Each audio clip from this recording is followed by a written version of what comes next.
Imagine a star, heavy beyond comprehension, imploding under the crushing grip of its own gravity. Now imagine that instead of forming a black hole, a place where space and time surrender completely, it stops.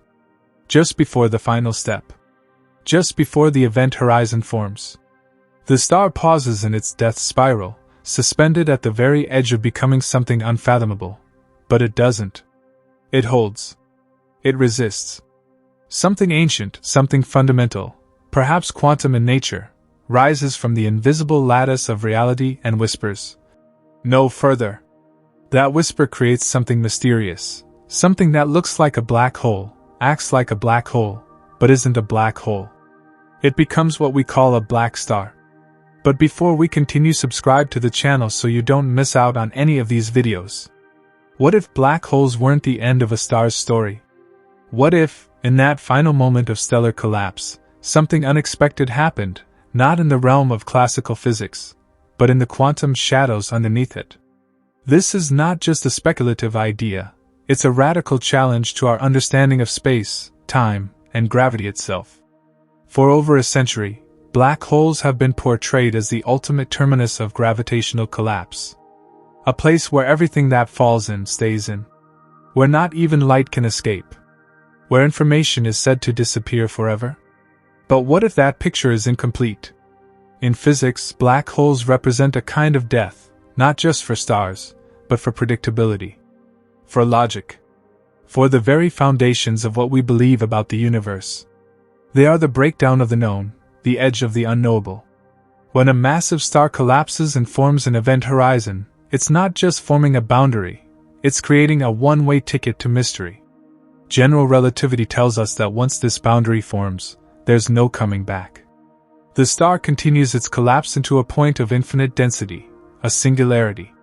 But singularities are not real in the way other things are real. They are mathematical warnings. Flashes of red in the equations that scream.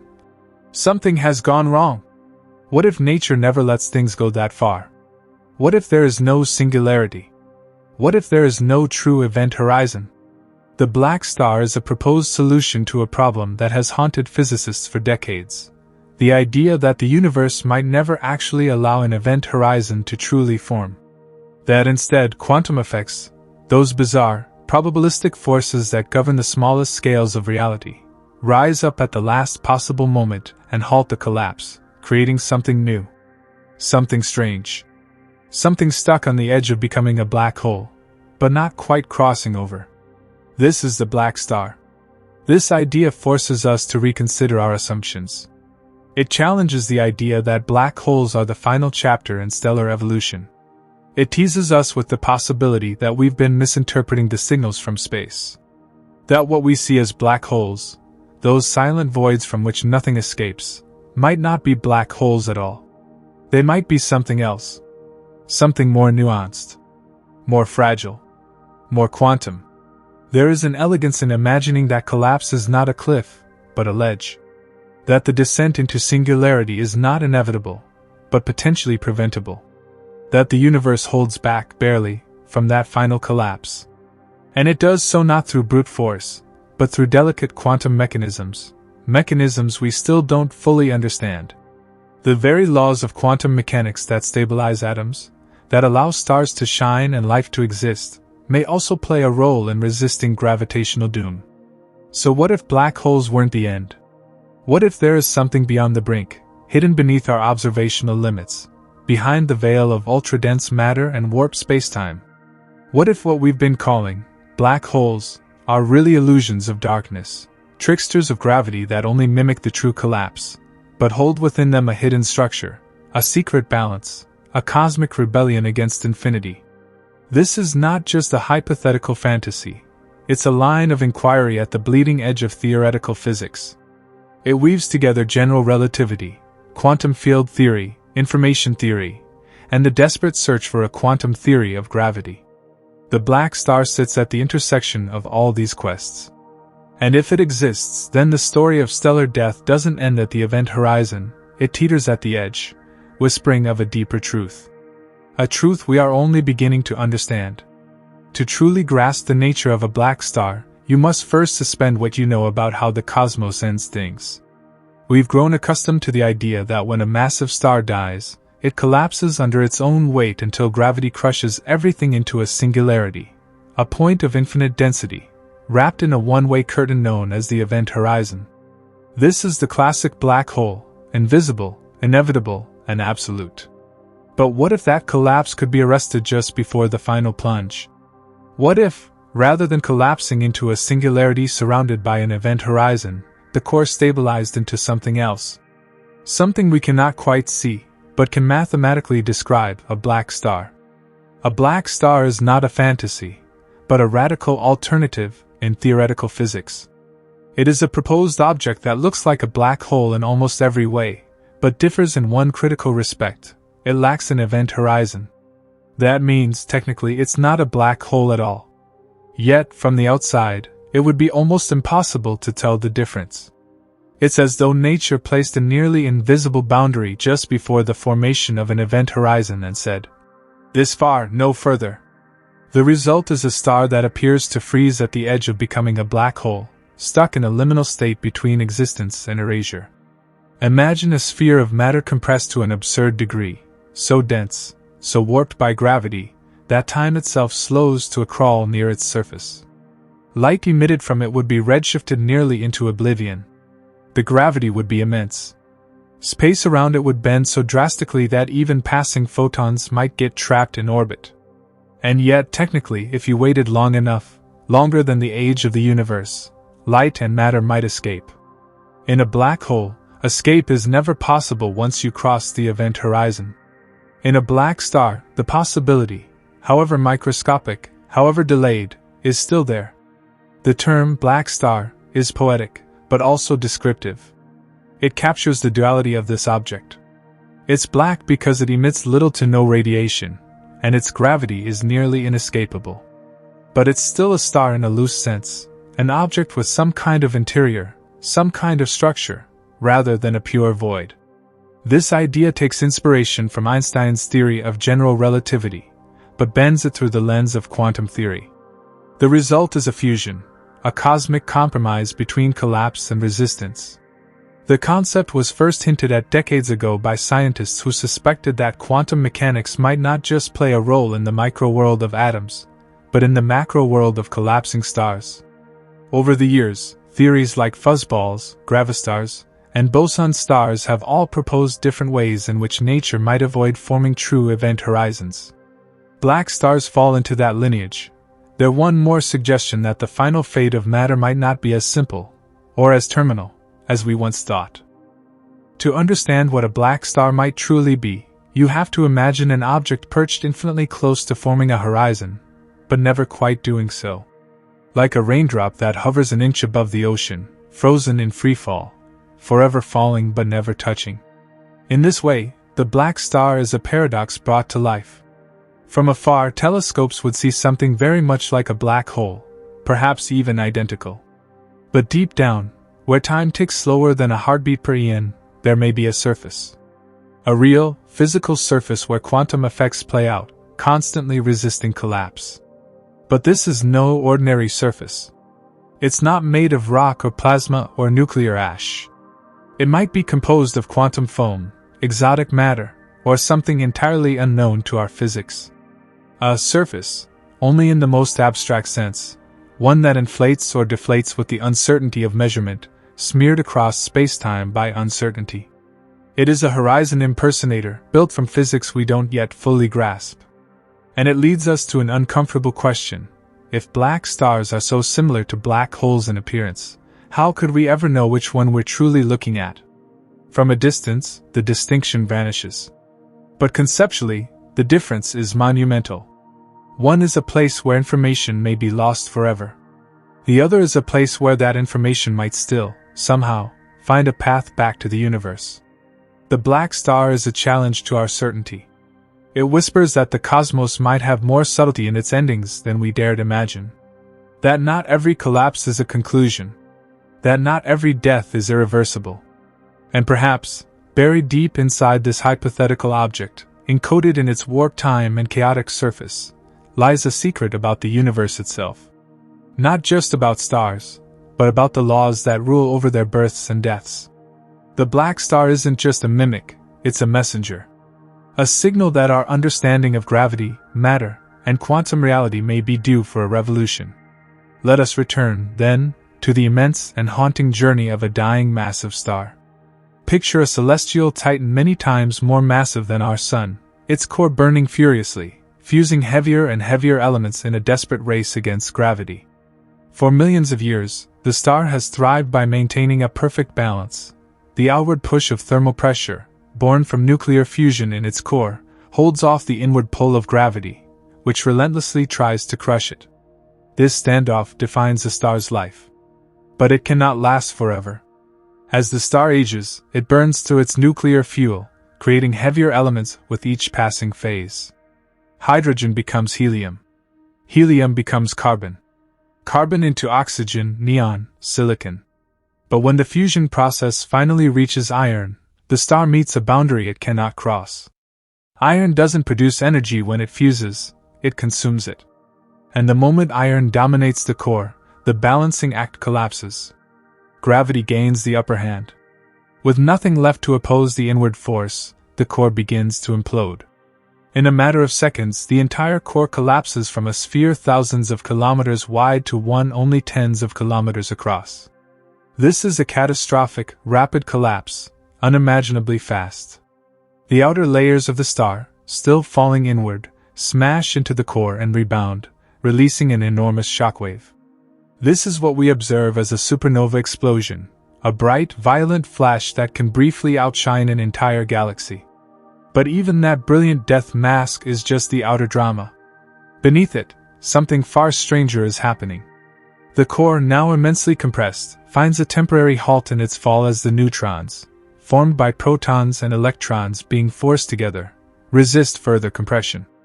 This neutron degeneracy pressure can stabilize the core, creating a neutron star.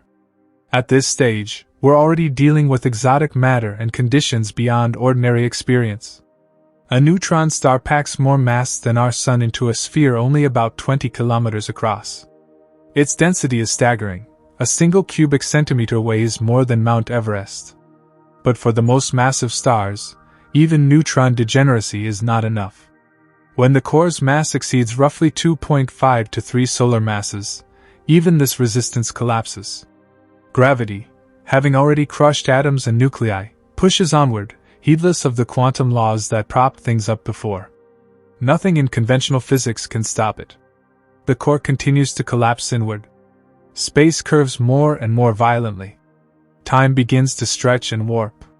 Eventually, the collapse crosses a threshold, the point at which the escape velocity, the speed needed to escape the object's gravity, exceeds the speed of light. This is the birth of the event horizon. From the outside, it marks a boundary beyond which nothing, not even light, can return. This region of no escape defines a black hole. But for the collapsing matter, the journey doesn't end at the event horizon, it continues. Inside, it falls toward a singularity, a point predicted by Einstein's equations to have infinite density and zero volume. At this point, the curvature of spacetime becomes infinite. All known laws of physics break down. Time and space themselves cease to behave in any understandable way. And here's where things become deeply unsettling. This singularity isn't just a mystery, it's a paradox. A mathematical explosion. A point where the equations that govern the universe fail.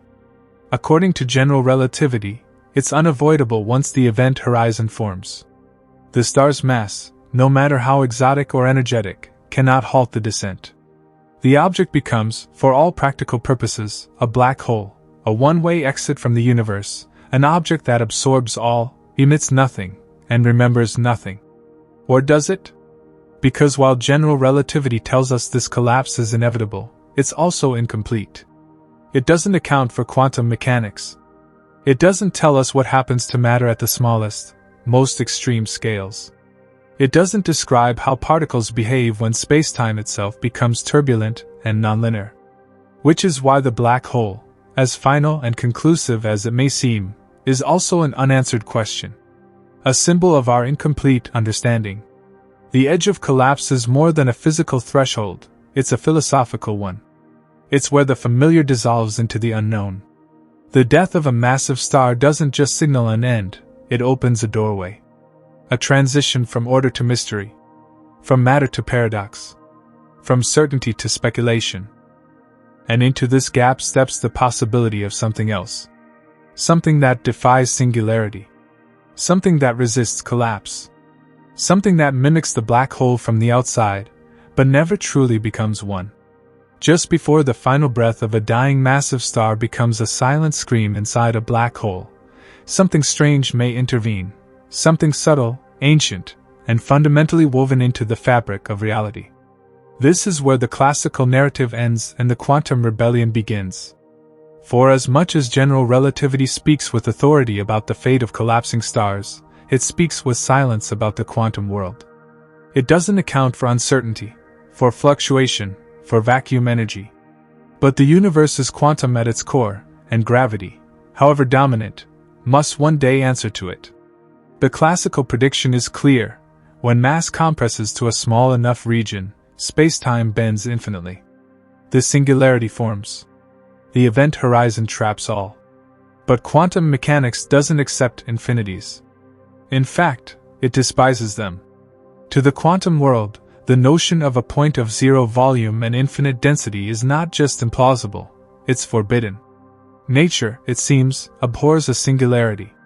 So what if, as the collapsing core of the star nears that critical threshold, just before forming the event horizon, quantum mechanics steps in and stages a revolt? What if space-time doesn't yield to infinite collapse, but instead finds a new equilibrium, a balance between quantum pressure and gravitational force, achieved at the very edge of an event horizon that never actually forms? This is more than science fiction. It's a growing suspicion among physicists who dare to peer beyond Einstein's equations. Though we don't yet have a complete theory of quantum gravity, glimpses of it have emerged in several frameworks. Loop quantum gravity, string theory, holography, all whispering the same possibility, that the event horizon might be a mirage. That the singularity might be avoidable. That something halts the collapse.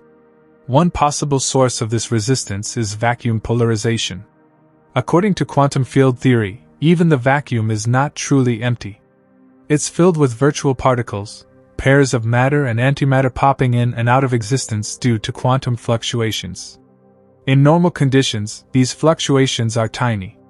But in the intense gravitational field near a collapsing star, they become significant. As the curvature of spacetime increases, so does the energy of the vacuum. This energy could, theoretically, push back against the collapsing matter. Not with the brute force of fusion or degeneracy pressure, but with the subtle might of quantum uncertainty. Another idea comes from the Heisenberg uncertainty principle.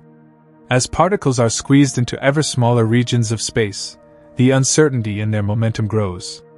Eventually, this leads to wildly energetic fluctuations that could create a repulsive force, something akin to a quantum degeneracy pressure, but acting at a scale far beyond even neutron stars.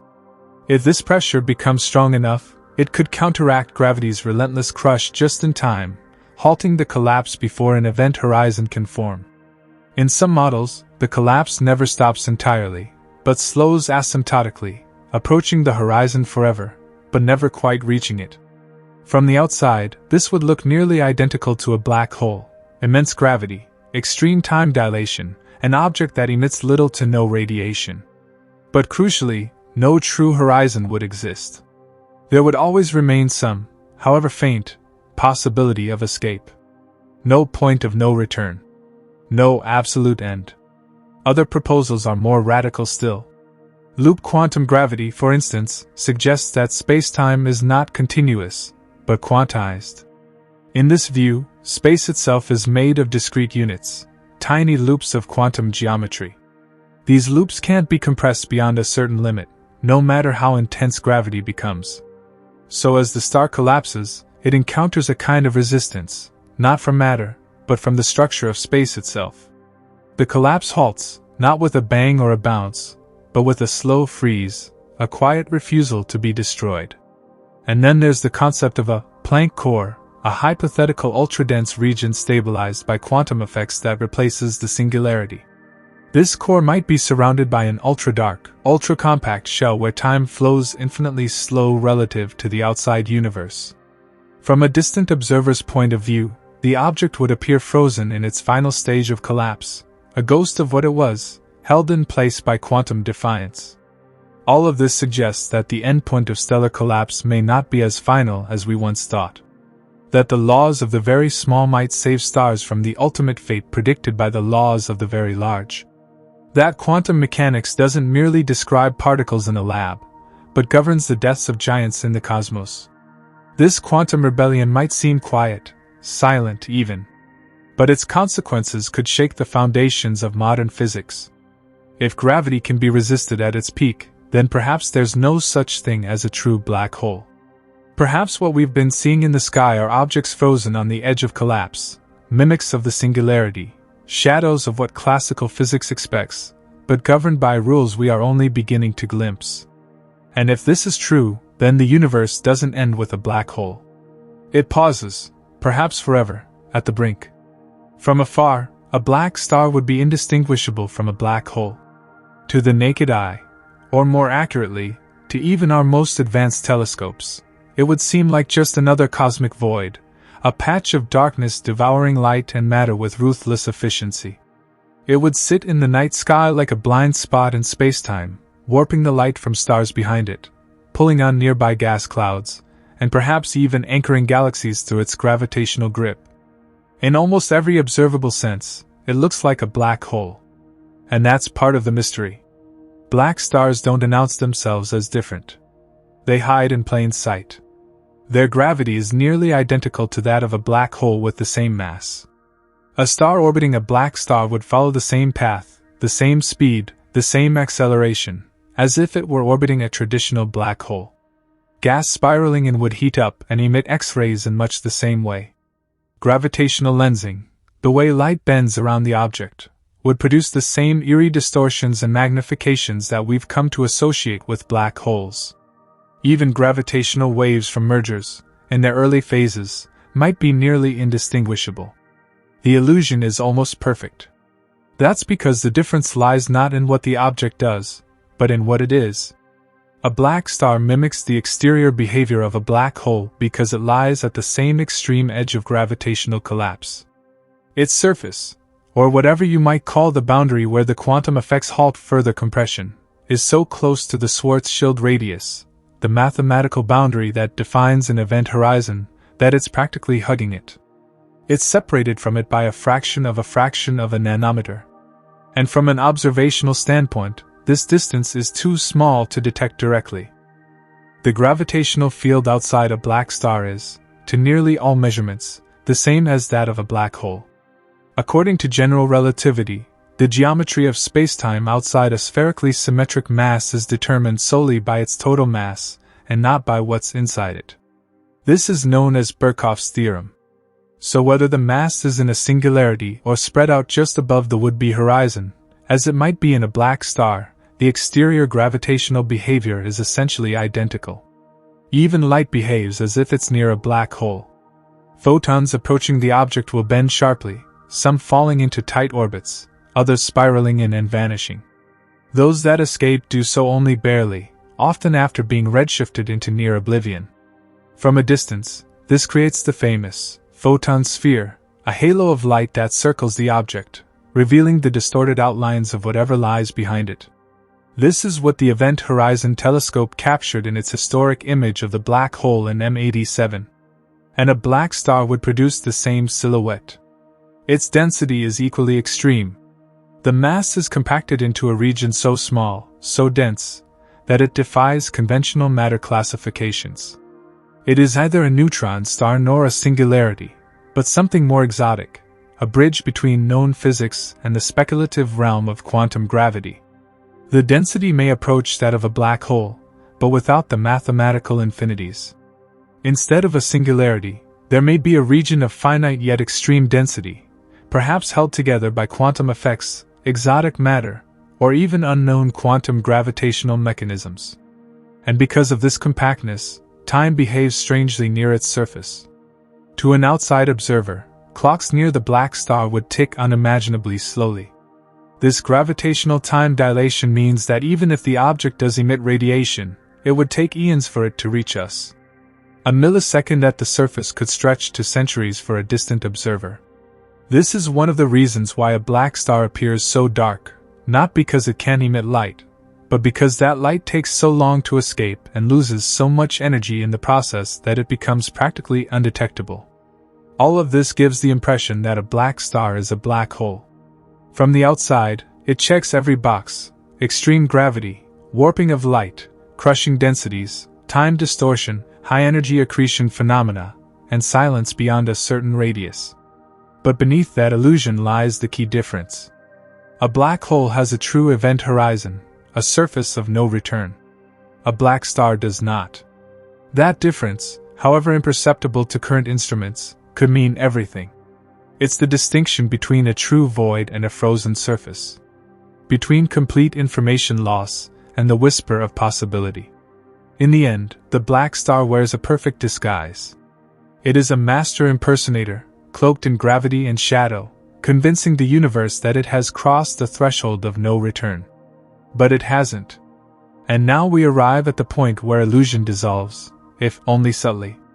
Where the black hole's defining feature, the event horizon, is no longer an inevitability, but an open question. The black star, as perfectly as it mimics the exterior of a black hole, fundamentally lacks this singular boundary. And this absence changes everything. In the traditional understanding of a black hole, the event horizon is a hard line in space-time. Once crossed, escape becomes impossible. Not just difficult or improbable, impossible.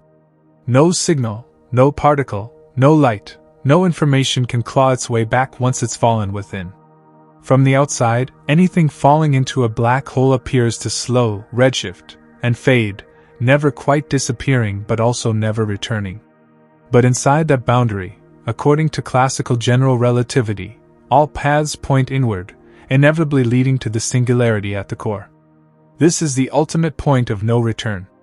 But a black star challenges this absolute. Because it lacks a true event horizon, there is, at least in theory, no completely inescapable region. The surface, if it can even be called that, is not buried beneath a one-way boundary. It lies just outside what would have been the event horizon, hovering at a radius imperceptibly greater than the Schwarzschild radius. This means that, technically, matter and light can escape. Not easily. Not quickly. But escape is not forbidden. To understand how this is possible, imagine a photon, an individual particle of light, being emitted from just above the Schwarzschild radius of a black star. Its path outward would be a struggle. The curvature of space-time would drag on it like molasses, the gravitational redshift stretching its wavelength, draining its energy. From the surface, the light would begin a nearly hopeless journey against the steepest gravitational gradient in nature.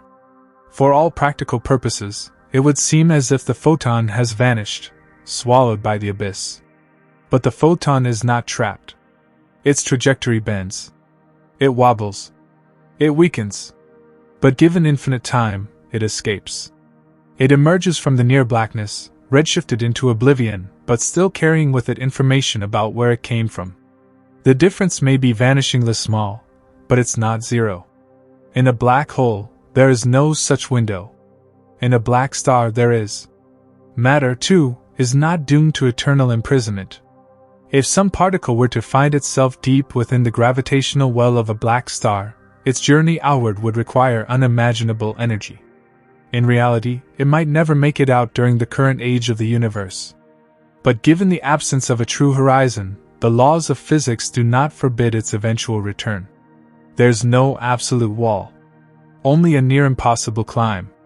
And this changes the theoretical landscape dramatically. For one, it means that information might not be lost forever.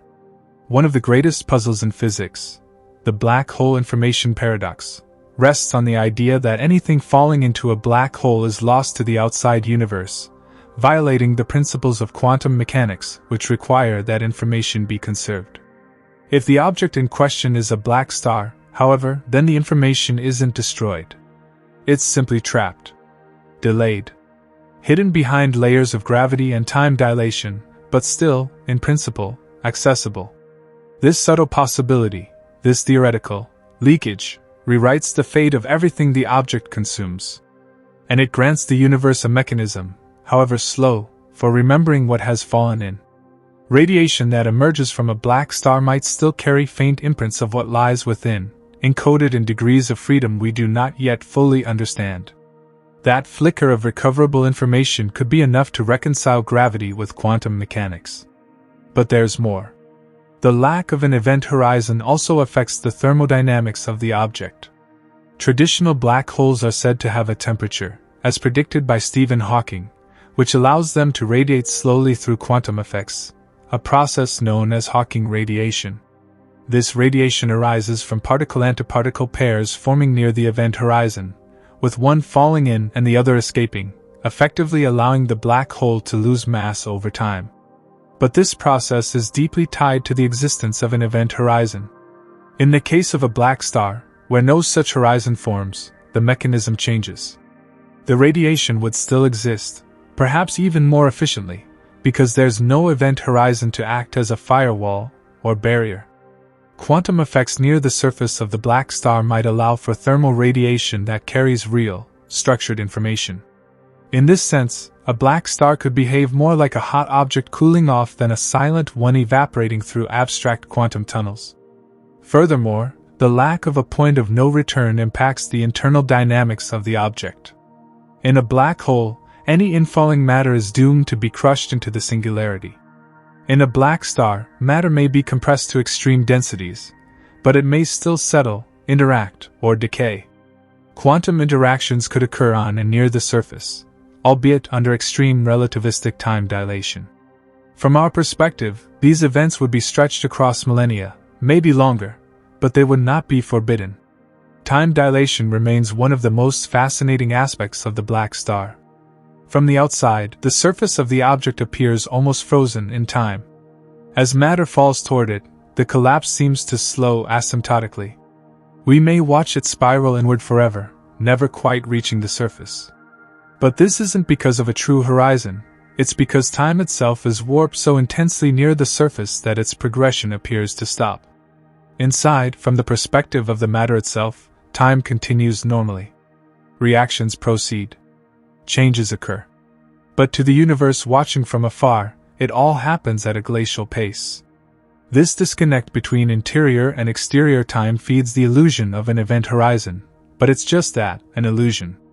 If we could wait long enough, we might see the results of those internal processes slowly emerge. Not immediately. Not easily.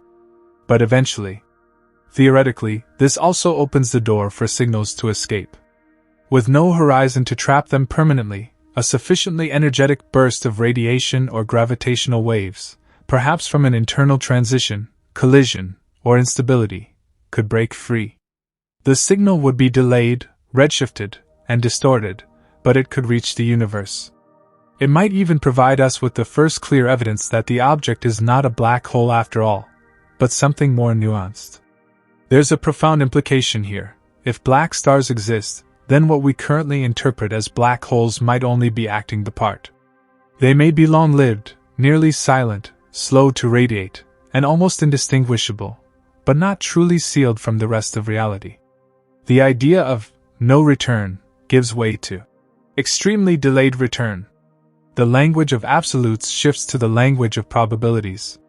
And it invites us to reimagine the universe not as a place with dead ends, but as a place with long detours. A place where information is never truly destroyed. Where even the darkest objects are not absolute tombs, but elaborate labyrinths with exits hidden behind time and gravity. In this new view, the cosmos remains connected. Not perfectly. Not easily. But fundamentally. The collapse of a massive star, as described by general relativity, is a process of unrelenting inevitability. Once the internal pressures, nuclear fusion, electron degeneracy, neutron degeneracy, have been overcome, gravity takes full control. And general relativity, Einstein's towering framework for understanding gravity and spacetime, does not place a final boundary on this collapse. It permits spacetime to curve more and more intensely until it pinches into a singularity, a point where density becomes infinite and the curvature of spacetime diverges without limit. This is not a mere mathematical artifact.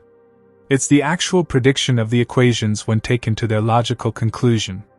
Inside the event horizon, all time-like paths, the ones any object with mass must follow, converge toward the singularity. There is no choice, no way to resist, no direction in which escape is possible. This isn't just theoretical. It's embedded in the geometry of the spacetime itself.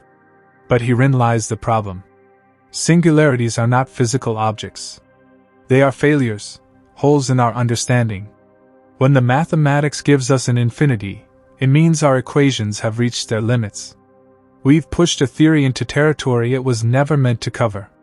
General relativity, for all its elegance and precision, does not include quantum effects. It describes the curvature of spacetime beautifully, but only at macroscopic scales. When the distances shrink to the Planck length, the domain of quantum mechanics takes over. And quantum mechanics does not tolerate infinities lightly. At quantum scales, particles don't have precise locations.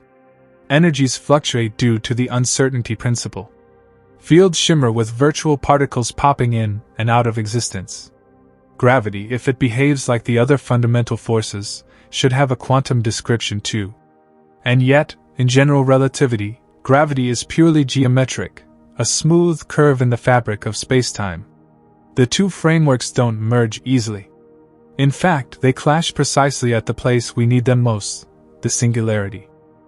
This conflict is why physicists believe general relativity breaks down near the endpoint of gravitational collapse. When matter is crushed to Planck-scale densities, spacetime itself should become quantized. It should stop behaving like a smooth fabric and start acting more like a granular structure, one woven from quantum threads. In this chaotic regime, neither general relativity nor quantum mechanics, by themselves, can tell the whole story. We need a theory of quantum gravity. Though we don't yet have a complete and experimentally verified theory of quantum gravity, several candidates offer hints about what might be happening where general relativity fails. These theories, like loop quantum gravity, string theory, and others, attempt to reconcile the smoothness of Einstein's geometry with the jittery randomness of quantum fields. And one recurring theme in all of them is the avoidance of singularities. In loop quantum gravity, for instance, spacetime itself is made of finite loops. These loops cannot be compressed beyond a minimum volume. So as a star collapses, its matter might still fall inward, but when it reaches a critical density, quantum repulsion arises. The collapse halts. A singularity never forms. Instead, a new, ultra-dense state of matter or energy emerges, perhaps even a bounce, where the core rebounds in some strange way. String theory, on the other hand, replaces point particles with one-dimensional strings. These strings have finite size, which imposes a limit on how small anything can be. Additionally, in some versions of string theory, black holes are reinterpreted as fuzzballs, objects with no singularity and no sharp event horizon. The information is spread across the fuzz of strings, and collapse leads not to a true black hole, but to a dense, complex, quantum structure. Both approaches, and others, suggest that singularities are artifacts of an incomplete theory. That the total collapse, predicted by classical physics, is a mirage, emerging only when we ignore quantum rules. And more than that, they suggest that what we call a black hole might not be an end, but a transition.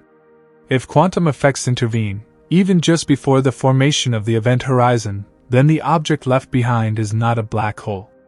It is something else.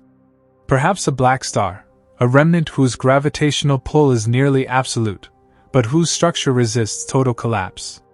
It mimics the external features of a black hole, but internally it follows the dictates of quantum laws. One of the key places where general relativity fails is in preserving information. According to classical theory, anything that crosses the event horizon is lost forever. This leads to the infamous black hole information paradox. In contrast, quantum mechanics insists that information must be conserved. Particles may scatter, interact, and transform, but their information, encoded in their quantum states, cannot vanish. So if singularities truly exist, they become cosmic shredders, obliterating information and violating a core tenet of quantum mechanics. But if quantum mechanics finds a way to halt the collapse, if a black star or similar object forms instead, then perhaps that information is not destroyed. It is merely delayed, encoded in slow, faint radiation, waiting to be retrieved, if only we're patient enough, or clever enough, to decode it. Another aspect of general relativity's breakdown is the complete predictability it demands. In a universe governed only by general relativity, initial conditions determine everything. Once you know the configuration of space-time and matter, the future unfolds with perfect precision. But quantum mechanics introduces uncertainty. Probabilities replace certainties. Outcomes are no longer deterministic, but spread across a spectrum of possibilities. This probabilistic nature may offer a new kind of resilience, a way for collapsing matter to find unexpected equilibrium, avoiding the destiny prescribed by classical equations. In the collapse of a massive star, this means that the final state of matter may not be a singularity at all. It might be a quantum object, held together not by traditional forces, but by the unpredictable dance of vacuum fluctuations, quantum repulsion, and perhaps even topology, twists and loops in spacetime itself. At the heart of all this is one sobering truth: the classical narrative ends in failure. It gives us a black hole, but not a true understanding. It predicts a singularity, but leaves us with infinities. It describes the outside, but not the inside. And for all its power and beauty, general relativity cannot answer what happens at the final moment of collapse. But quantum mechanics refuses to accept that answer. It rebels, not with thunder, but with quiet defiance. With jitter and fuzz and uncertainty. With the persistent claim that nature abhors absolutes. And in that rebellion, perhaps, lies the true form of the collapsed star. Not as a singularity wrapped in silence, but as a star on the edge, caught forever in the tug-of-war between gravity and quantum law. In the early 1970s, a quiet revolution began in the way we understood black holes. Stephen Hawking, blending quantum field theory with general relativity, discovered something astonishing: black holes aren't entirely black. Contrary to the belief that nothing can escape their gravity, Hawking showed that black holes can radiate. Slowly, invisibly, but inevitably. This radiation, now famously called Hawking radiation, would, over immense spans of time, cause black holes to shrink and ultimately vanish. The insight came from applying quantum mechanics to the curved spacetime near the event horizon. In the vacuum of space, quantum fluctuations constantly create pairs of virtual particles, one matter, one antimatter. Normally, these particles annihilate each other almost instantly, returning to the vacuum. But near an event horizon, something peculiar happens. One particle might fall into the black hole, while the other escapes before they can recombine. To a distant observer, it appears that the black hole has emitted a particle. But conservation of energy demands a cost. If a particle escapes to infinity, the black hole must lose a bit of its mass. This process is slow, agonizingly slow for stellar mass black holes, but it's not zero. Eventually, a black hole would radiate away its mass, get smaller, and evaporate. Left unchecked, even the most massive black hole would vanish in a blaze of quantum whispers. And yet, this elegant mechanism relies on one thing above all: the existence of a horizon. The event horizon is the boundary where one of the particle pairs is trapped forever. It's a one-way membrane, the particle that falls and cannot come back. This asymmetry is what gives rise to radiation. It's what makes the system leak energy to the universe. But what if there's no event horizon? What if, instead of a black hole, the object is a black star, a near-horizon structure that never truly forms the point of no return? This is where the mystery intensifies. If black stars have no event horizon, then the mechanism for Hawking radiation must be reinterpreted. The quantum field still fluctuates near their surface, but the dynamics are subtly different. There's no forbidden region where particles vanish forever. Instead, there's an ultra-dense object with an incredibly high gravitational field, one that slows down time dramatically, but doesn't seal it off entirely. And this might actually enhance the radiation, not suppress it. Imagine a particle pair forming near the surface of a black star. One falls inward, the other outward, much like the black hole case. But in this version, both particles technically remain part of the universe. The one that falls inward isn't trapped beyond an event horizon. It merely moves into a region of extreme gravitational redshift and time dilation. The pair becomes separated not by a wall, but by deep temporal distance. This difference could have profound consequences. If the surface of a black star slowly emits radiation, via thermal processes, or through fluctuations in its quantum fields, it would resemble Hawking radiation in form and spectrum. But the radiation would not be limited to a trickle governed by the horizon area. It might instead reflect the object's physical properties, surface temperature, quantum stress, or internal processes slowed by relativistic effects. Some theories suggest that black stars may radiate even faster than traditional black holes. Without an event horizon to suppress the return of information, the radiation might carry subtle signatures, quantum imprints, of the interior structure.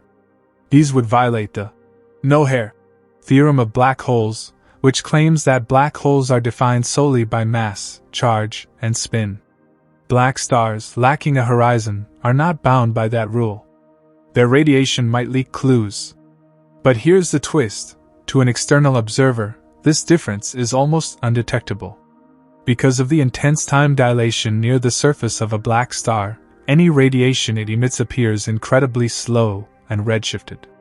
The closer its surface lies to the Schwarzschild radius, the more indistinguishable it becomes from a black hole. The photons it emits take longer and longer to climb away from the gravity well. By the time they reach our detectors, they carry barely any energy. It may take trillions of years for the black star to radiate even a fraction of its mass. Just like a black hole. And yet, unlike a black hole, the process is not cloaked in finality. There's no information trap. The radiation doesn't arise from particles that fall into nothingness. It emerges from a slow, stubborn star, one still resisting gravity's claim to eternity. Some researchers have taken this further and proposed quantum atmosphere models. In these scenarios, the region just outside the would-be horizon is teeming with quantum activity, hot, dense, and chaotic.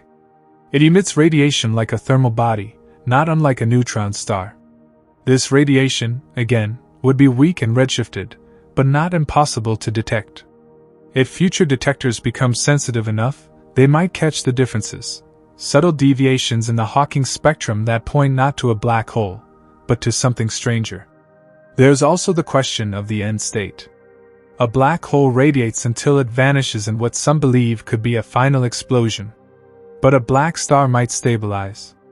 Its quantum pressure, already resisting collapse, might eventually balance its cooling, forming a long-lived remnant, a sort of dark ember in space. Not a singularity, not a hole, but a near-black fossil, radiating ever so slowly, whispering traces of what it once was. This distinction matters not just for theoretical physics, but for our understanding of the cosmos. If Hawking radiation is not exclusive to black holes, then the very definition of a black hole becomes less clear. If the same kinds of radiation can emerge from horizonless objects, how can we tell which we're seeing? And more provocatively, have we ever seen a true black hole at all? Or are we merely interpreting the shadows of collapsed objects that mimic them? Black stars offer a challenge to the established narrative. They propose a universe where collapse halts just short of the edge, and where radiation is not born from absolute silence, but from the slow, frozen breath of a quantum star. A place where the quantum world doesn't whisper through forbidden boundaries, but speaks from just behind the veil. To explore the profound implications of black stars, we must enter one of the deepest conceptual crises in modern physics: the black hole information paradox. At its core, this paradox is a battle between two towering principles, general relativity and quantum mechanics, and it reveals a fundamental contradiction about the nature of reality, one that black stars may uniquely resolve. Let's start with the paradox itself. According to general relativity, once something falls past the black hole's event horizon, it is lost forever to the outside universe. The horizon acts as an impenetrable boundary. No light, no particle, no signal can escape. And within lies the singularity, where all infalling matter is crushed to infinite density, and space and time themselves end. From the classical perspective, the interior of a black hole is a silent tomb. But quantum mechanics, specifically the principle of unitarity, states that information about a system's initial state must be preserved in its evolution. Quantum states cannot simply disappear. They may transform, become entangled, or appear scrambled, but they cannot be destroyed. When you know everything about a quantum system at one time, you can, in principle, determine everything about it at any other time. Information must be conserved. This sets up the paradox.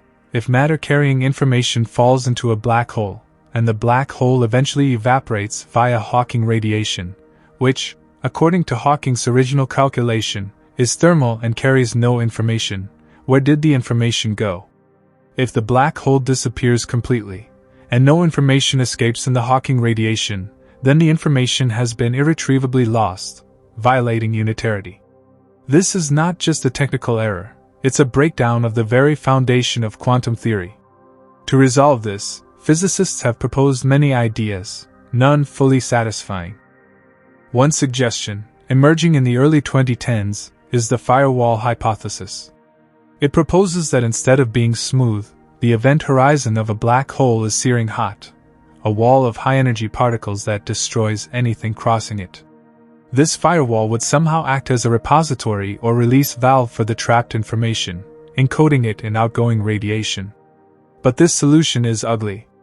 It violates the equivalence principle, a key pillar of general relativity, which states that an observer falling into a black hole should experience nothing special at the horizon. A firewall would be a violent rupture in spacetime where none should exist.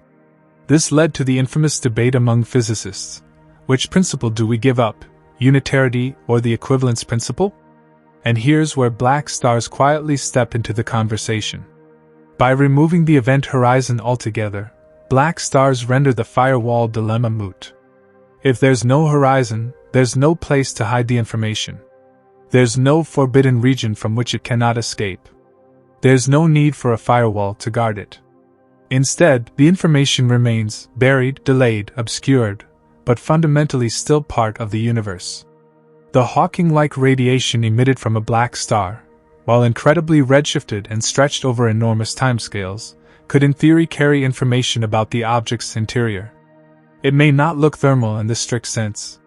Subtle deviations, caused by the specific quantum processes at the surface or near-surface region, could encode patterns that reflect what originally fell in. This would preserve unitarity without violating any other laws. This idea harmonizes with proposals like the soft hair theory, which suggests that black holes might retain subtle imprints of infalling matter on their horizons, hair, in the form of soft quantum states. In black stars, the surface might literally carry this information in its quantum configuration, and gradually release it over time through radiation or gravitational perturbations. Furthermore, black stars also evade the singularity problem. In classical black holes, all infalling matter is crushed into a point of infinite density, where the laws of physics break down and the concept of information becomes meaningless. But if the collapse is halted by quantum effects before a true singularity forms, as in the black star model, then the internal structure may remain, perhaps compressed into an exotic state, but not erased. This means there's a place where information can exist, even if we don't yet fully understand how it's stored. Another striking advantage of the black star model is that it preserves the equivalence principle. An astronaut falling toward a black star wouldn't be vaporized by a firewall or destroyed at the horizon. Instead, they'd experience increasing gravity and time dilation as they approach the surface, but with no sudden catastrophe. They'd cross the boundary smoothly, if slowly, and encounter a physical, though possibly exotic, structure, not a wall of energy. From their own point of view, time would pass normally, and the interior of the object would remain, however surreal, accessible. This preserves the core tenets of both general relativity and quantum mechanics. It provides a physical surface on which information might reside. It allows for radiation that can encode and transmit that information. And it avoids the conceptual violence of a singularity or firewall. The black star also introduces new possibilities for entanglement. One of the key concerns in the information paradox is what happens to entangled pairs when one particle falls in and the other escapes. If the particle inside is lost, the entanglement is broken, leading to a phenomenon known as monogamy violation, where quantum states behave in ways forbidden by quantum theory. But if the black star's surface stores or remits the information slowly, the entangled state can be preserved. There is no break, just delay. This is a subtle but monumental shift in the narrative.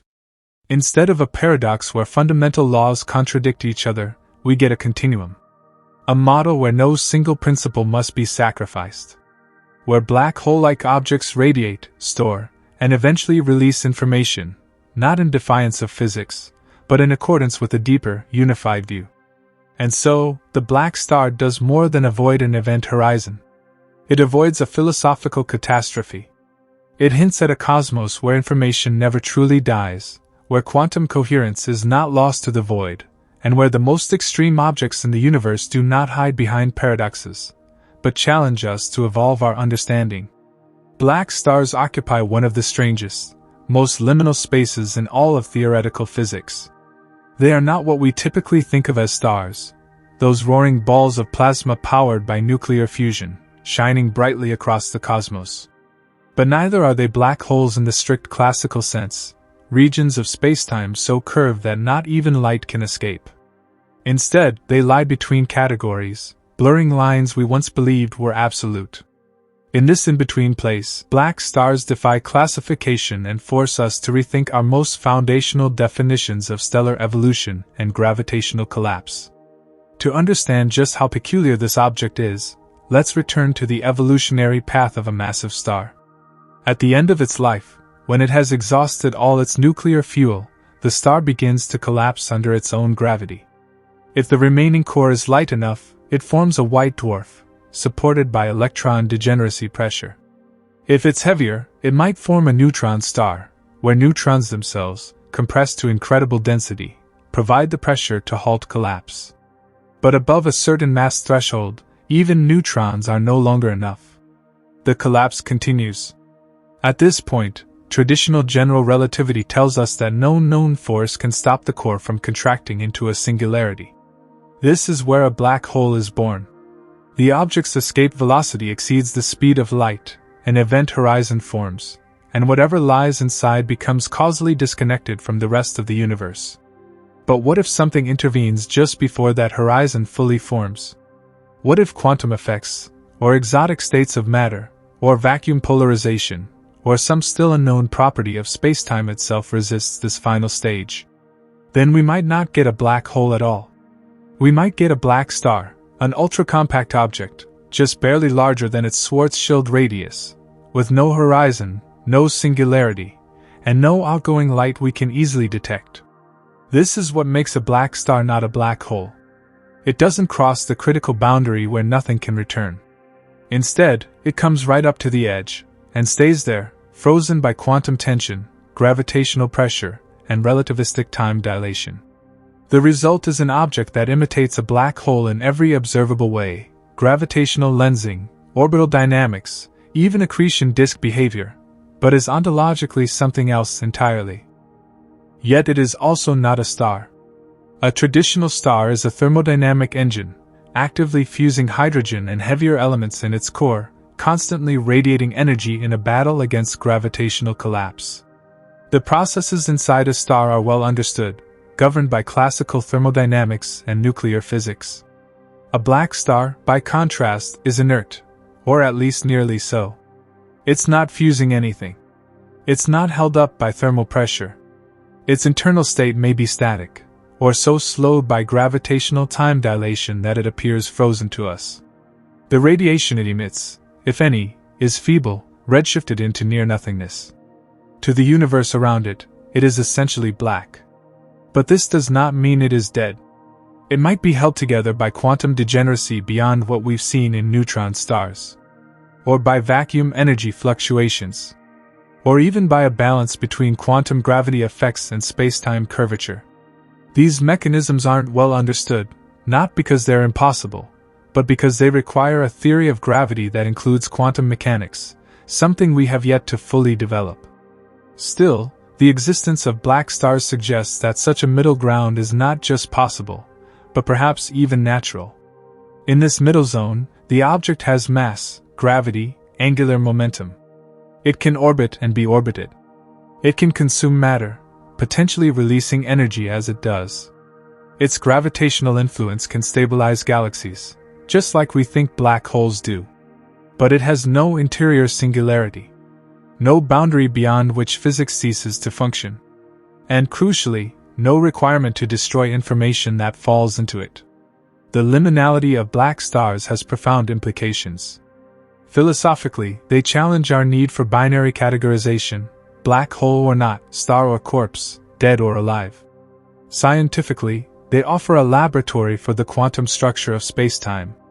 They are, in essence, the Schrödinger's cat of astrophysics, collapsed, but not singular, dark, but not opaque, dead, but not inert. From a thermodynamic perspective, they are also oddities. Traditional stars radiate according to the Stefan-Boltzmann law, their temperature tied to their brightness. Black holes, via Hawking radiation, radiate inversely to their mass. Larger black holes are colder. Black stars, however, may radiate not because of an internal temperature, but because of quantum stress near their surface, giving them an entirely different thermodynamic identity. Even the concept of surface becomes strange. A neutron star has a crust, dense, solid, and sharply defined. A black star's surface may be fuzzy, a region where spacetime itself stretches and warps, never allowing light to easily escape, but never trapping it entirely either. To an infalling observer, the surface may appear to recede as they approach it, forever unreachable. To a distant observer, it may seem like a slowly collapsing boundary that never quite finishes its fall. And yet, despite all these weirdnesses, black stars might be common. They may already exist in the universe, indistinguishable from black holes by current technology. Every black hole candidate we've found, those massive gravitational centers at the hearts of galaxies, or the invisible companions in binary star systems, could be a black star in disguise. Their appearance, behavior, and gravitational footprint are close enough to black holes that they've gone unnoticed. But that may not last forever. As our instruments improve, especially in gravitational wave astronomy and high-resolution imaging, we may find subtle differences. The echoes in post-merger signals, the polarizations of gravitational waves, the redshift profile of emitted radiation, these are the fingerprints that could eventually distinguish black stars from black holes. And when we do, the implications will echo through every field of physics. Because a black star is not just a weird object. It's a statement. A boundary marker between what we thought we knew and what lies beyond. It's a signal that our categories are incomplete. That the universe is more nuanced than binary labels can capture. That perhaps, in the dark, where gravity nearly wins but not quite, there is a sliver of resistance, faint, strange, and quantum. If black stars truly exist, these no-horizon remnants teetering on the edge of gravitational collapse, then one of the most pressing, puzzling questions becomes, what are they made of? Traditional matter as we know it cannot withstand the gravitational onslaught of such an extreme environment. Neither electrons, nor neutrons, nor even quarks could prevent collapse at this scale. Whatever substance supports a black star must go far beyond the known states of matter. It must be exotic, quantum, possibly even spacetime itself compacted into a new, unknown form. To begin, let's remember what fails first. In normal stars, pressure from nuclear fusion holds gravity at bay. Once fusion ceases, the star contracts. For white dwarfs, the collapse halts when electrons resist being compressed into the same quantum state, a property known as electron degeneracy pressure. But pushed too far and electrons are crushed into protons, forming neutrons. Enter the neutron star, where neutron degeneracy pressure takes over. But even that has a limit. Once the mass exceeds about 2 to 3 solar masses, gravity overwhelms all these forms of degeneracy, and the collapse seems unstoppable. This is where black holes, or perhaps black stars, should form. So what can possibly resist collapse in the absence of known matter states? One of the first contenders proposed is exotic matter. This is a catch-all term for forms of matter that violate the traditional energy conditions of general relativity, specifically, matter that exerts negative pressure or has negative energy density. While no such matter has been directly observed, certain phenomena in quantum field theory suggest that under extreme conditions, negative energy densities can briefly exist. The Casimir effect, for example, demonstrates that in tiny regions of space between closely spaced plates, the energy density of the quantum vacuum can be negative. If such effects could scale up, perhaps exotic matter could exert enough outward pressure to oppose gravity, even near the brink of collapse. Another possibility is that the interior of a black star is not made of particles at all, but instead of quantum fields in a highly excited state. This concept imagines the interior as a dense configuration of quantum fluctuations, a sort of trapped radiation or vacuum energy, stabilized not by structure, but by pressure from the quantum vacuum. This vacuum energy, perhaps in a metastable configuration, might push outward just enough to counterbalance the crushing gravity around it. In this scenario, the black star is more like a ball of tension than a ball of matter, its structure maintained by quantum pressure arising from the fabric of space-time itself. Related to this is the idea of vacuum polarization, a quantum process where virtual particles in the vacuum respond to intense gravitational or electromagnetic fields, rearranging and exerting stress on space-time. In extremely strong gravitational gradients, such as those near a black star's surface, vacuum polarization might act like a repulsive force, essentially pushing back against gravity. If this effect becomes dominant at near-horizon scales, it could form a stable shell of tension that arrests the collapse. Still more speculative is the idea that black stars are composed of Planck-scale structures. The Planck length is the smallest meaningful unit of space according to current physics. Below this scale, classical spacetime ceases to function in any normal way. If black stars are composed of such tiny units, perhaps woven into a foam-like lattice, they might be more akin to condensed spacetime than to any traditional form of matter. This hypothetical, Planck foam, could be a turbulent sea of mini black holes, quantum loops, or vibrating strings, depending on the framework, loop quantum gravity, string theory, or something else entirely. In loop quantum gravity, for instance, space itself is quantized.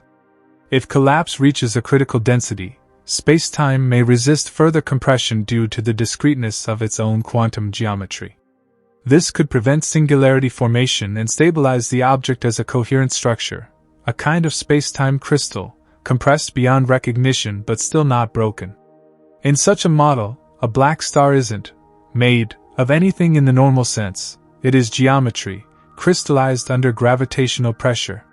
String theory, by contrast, suggests that all particles are really vibrating strings of energy, and that black holes may actually be fuzzballs, complex tangled webs of strings that have no true horizon or singularity. If this idea is extended to black stars, then these objects might consist of tightly wound strings, each encoding information and resisting collapse through intricate quantum relationships. Unlike point-like particles, strings have spatial extent, which might give them just enough structure to resist being compressed into a true singularity. Other proposals include Bose-Einstein condensates of gravitons, where gravity itself becomes a quantum field forming a self-bound structure. In this view, a black star is a macroscopic quantum state, a massive gravitational condensate, sustained by the same principles that allow atoms to form collective, coherent phases at ultra-cold temperatures. These objects would behave like massive quantum blobs, teetering at the edge of spacetime.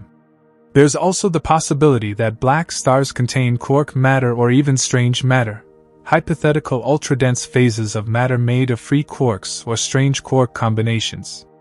Quark matter is thought to exist at densities beyond neutron stars, where protons and neutrons dissolve into their constituent quarks. In strange matter models, the presence of strange quarks may stabilize the object against further collapse. These states are speculative but could be the bridge between neutron stars and the true edge of gravitational collapse.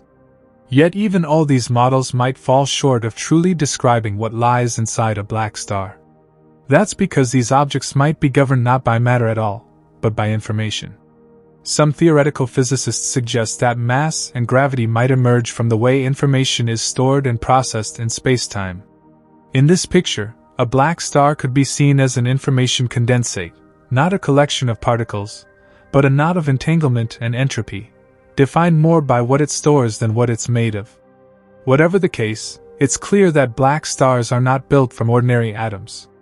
They are not remnants of fusion. They are not fire.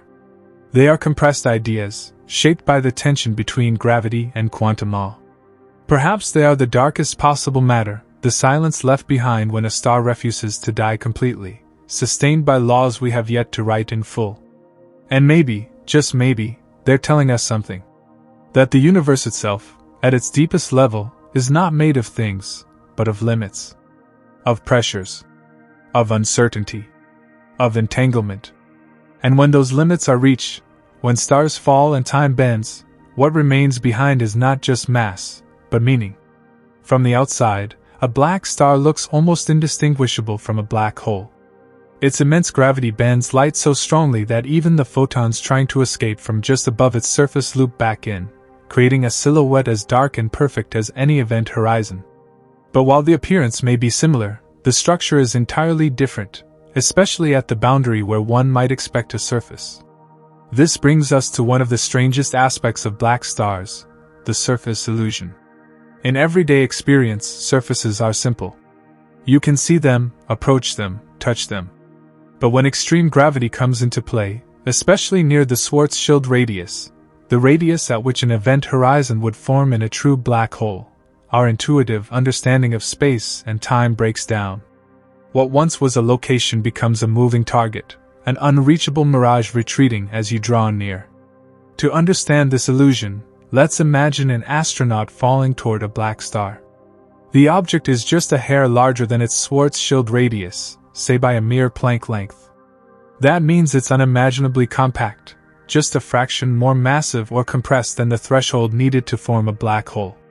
There is no event horizon, no singularity, but there is still an actual, physical surface, somewhere. From far away, the astronaut sees nothing but blackness. Light from the star is redshifted into invisibility. Its surface, if it emits anything at all, does so in such slow motion and with such weak energy that it's effectively black. But as the astronaut draws closer, gravitational time dilation kicks in. Not in theory, in experience. Time dilation is a fundamental prediction of general relativity. The closer you get to a massive object, the more slowly time passes for you compared to someone far away. But near the Schwarzschild radius, this effect becomes extreme. For an object just above the threshold of forming an event horizon, the dilation is virtually infinite. The astronaut, while feeling normal in their own frame, would appear to slow down almost to a standstill to a distant observer. Every heartbeat, every blink, every thought, stretched into years, decades, eons.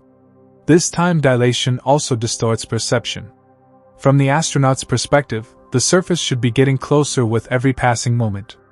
But because of the relativistic effects, the distance to the surface doesn't behave normally. As gravity increases and space curves more sharply, the coordinate distance to the surface may shrink, but the proper distance, the actual length measured along a path through curved spacetime, remains large. Paradoxically, the surface seems to recede. It's not literally moving away. But the energy required to reach it grows, the time it takes stretches, and the gap becomes functionally unreachable. This gives rise to the surface illusion, the sensation that no matter how fast you fall, the surface keeps slipping just out of reach. From a distant perspective, the astronaut never arrives. They get closer and closer, slower and slower, asymptotically nearing the surface but never touching it. Their light, emitted during the fall, becomes increasingly redshifted, fading into oblivion before it can ever be seen. In black hole physics, this is known as the freezing effect. To an outside observer, any infalling object appears to freeze just above the event horizon. But with a true black hole, the horizon is a one-way trip. The freezing is only a trick of time dilation. Inside, the fall continues and ends at the singularity. But with a black star, the freezing is real. There is no beyond to continue into. There is a surface, just almost impossible to reach. For the astronaut, things aren't much easier. They would experience time as usual in their local frame. Gravity would increase rapidly, and tidal forces, depending on the black star's mass, might stretch and compress their body. But as they approach the surface, they'd encounter an environment so time-dilated that interactions with the rest of the universe nearly cease. Radiation, pressure, and particles from the external universe would seem to arrive in slow motion. The very structure of space becomes distorted. Their motion forward seems frozen not because they are actually stopping, but because the rest of the universe is accelerating away from their own timeline. It's like falling into a time trap. This illusion raises deep questions about what surface even means. Is it a physical boundary where particles bounce off, like the crust of a neutron star? Or is it more like a region where quantum gravity effects become dominant, reshaping space into something new and unrecognizable? Some models suggest that this surface may not reflect anything conventionally. It could absorb matter slowly and re-emit it as quantum radiation on cosmic timescales. Others suggest that the surface is non-local, not a sharp boundary but a smeared-out region defined by quantum fluctuations. In this scenario, an infalling observer might never actually land. They might merge with the field, become part of a coherent quantum state, or be suspended in an eternal limbo of slow-motion collapse, never fully arriving, never fully being destroyed. The illusion grows deeper when we consider radiation. Black stars, unlike classical black holes, are thought to radiate, slowly leaking away energy over vast periods. But this radiation may not come from the surface itself. Instead, it could emerge from the region just outside the surface, a quantum atmosphere, stirred by fluctuations in spacetime. If this is true, then even photons leaving the black star are trapped in the illusion, taking eons to climb out, redshifting so drastically that their message is swallowed in silence. This leads to the eerie consequence.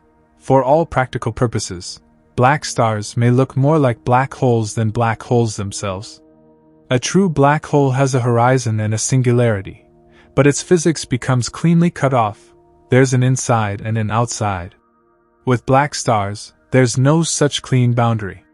There's only the illusion of one, a surface you can never quite touch, radiating information you can never quite see. Yet perhaps this is not a weakness. Perhaps it is a strength. Because this illusion suggests that the universe, in its most extreme forms, resists finality. That even when gravity wins, it cannot win completely. That surfaces may hide, but not vanish. That time may stretch, but not break. That collapse may pause, held delicately by the fabric of quantum reality, leaving behind not a void, but a whisper of form. And that whisper is the black star. The deeper one dives into the gravity well of a black star, the more reality itself begins to behave like an optical illusion. Space contracts, time stretches, and clocks run wildly out of sync. The closer you get to this near-horizon object, the more bizarre, and profoundly distorted, your relationship with time becomes. To understand why black stars are often referred to as frozen stars, or stars frozen in time, we must explore the mind-warping phenomenon known as gravitational time dilation. In Einstein's theory of general relativity, gravity isn't a force in the traditional sense, it's a curvature of spacetime caused by mass and energy. And in a strong gravitational field, time runs slower. This isn't just a theoretical prediction, it's a measurable fact. We see it in GPS satellites orbiting Earth, where their clocks tick slightly faster than those on the ground due to weaker gravity. We observe it in particle accelerators, where fast-moving particles experience time more slowly relative to lab instruments. But near a black star, an object hovering just above the Schwarzschild radius, the effect becomes radical. Time slows down not by milliseconds, but by billions of times. For an external observer, any clock approaching the surface of a black star appears to tick more and more slowly, until it practically stops. This gives the illusion that the surface of the object is frozen in time. Let's imagine this from two perspectives: the outside observer and the infalling traveler.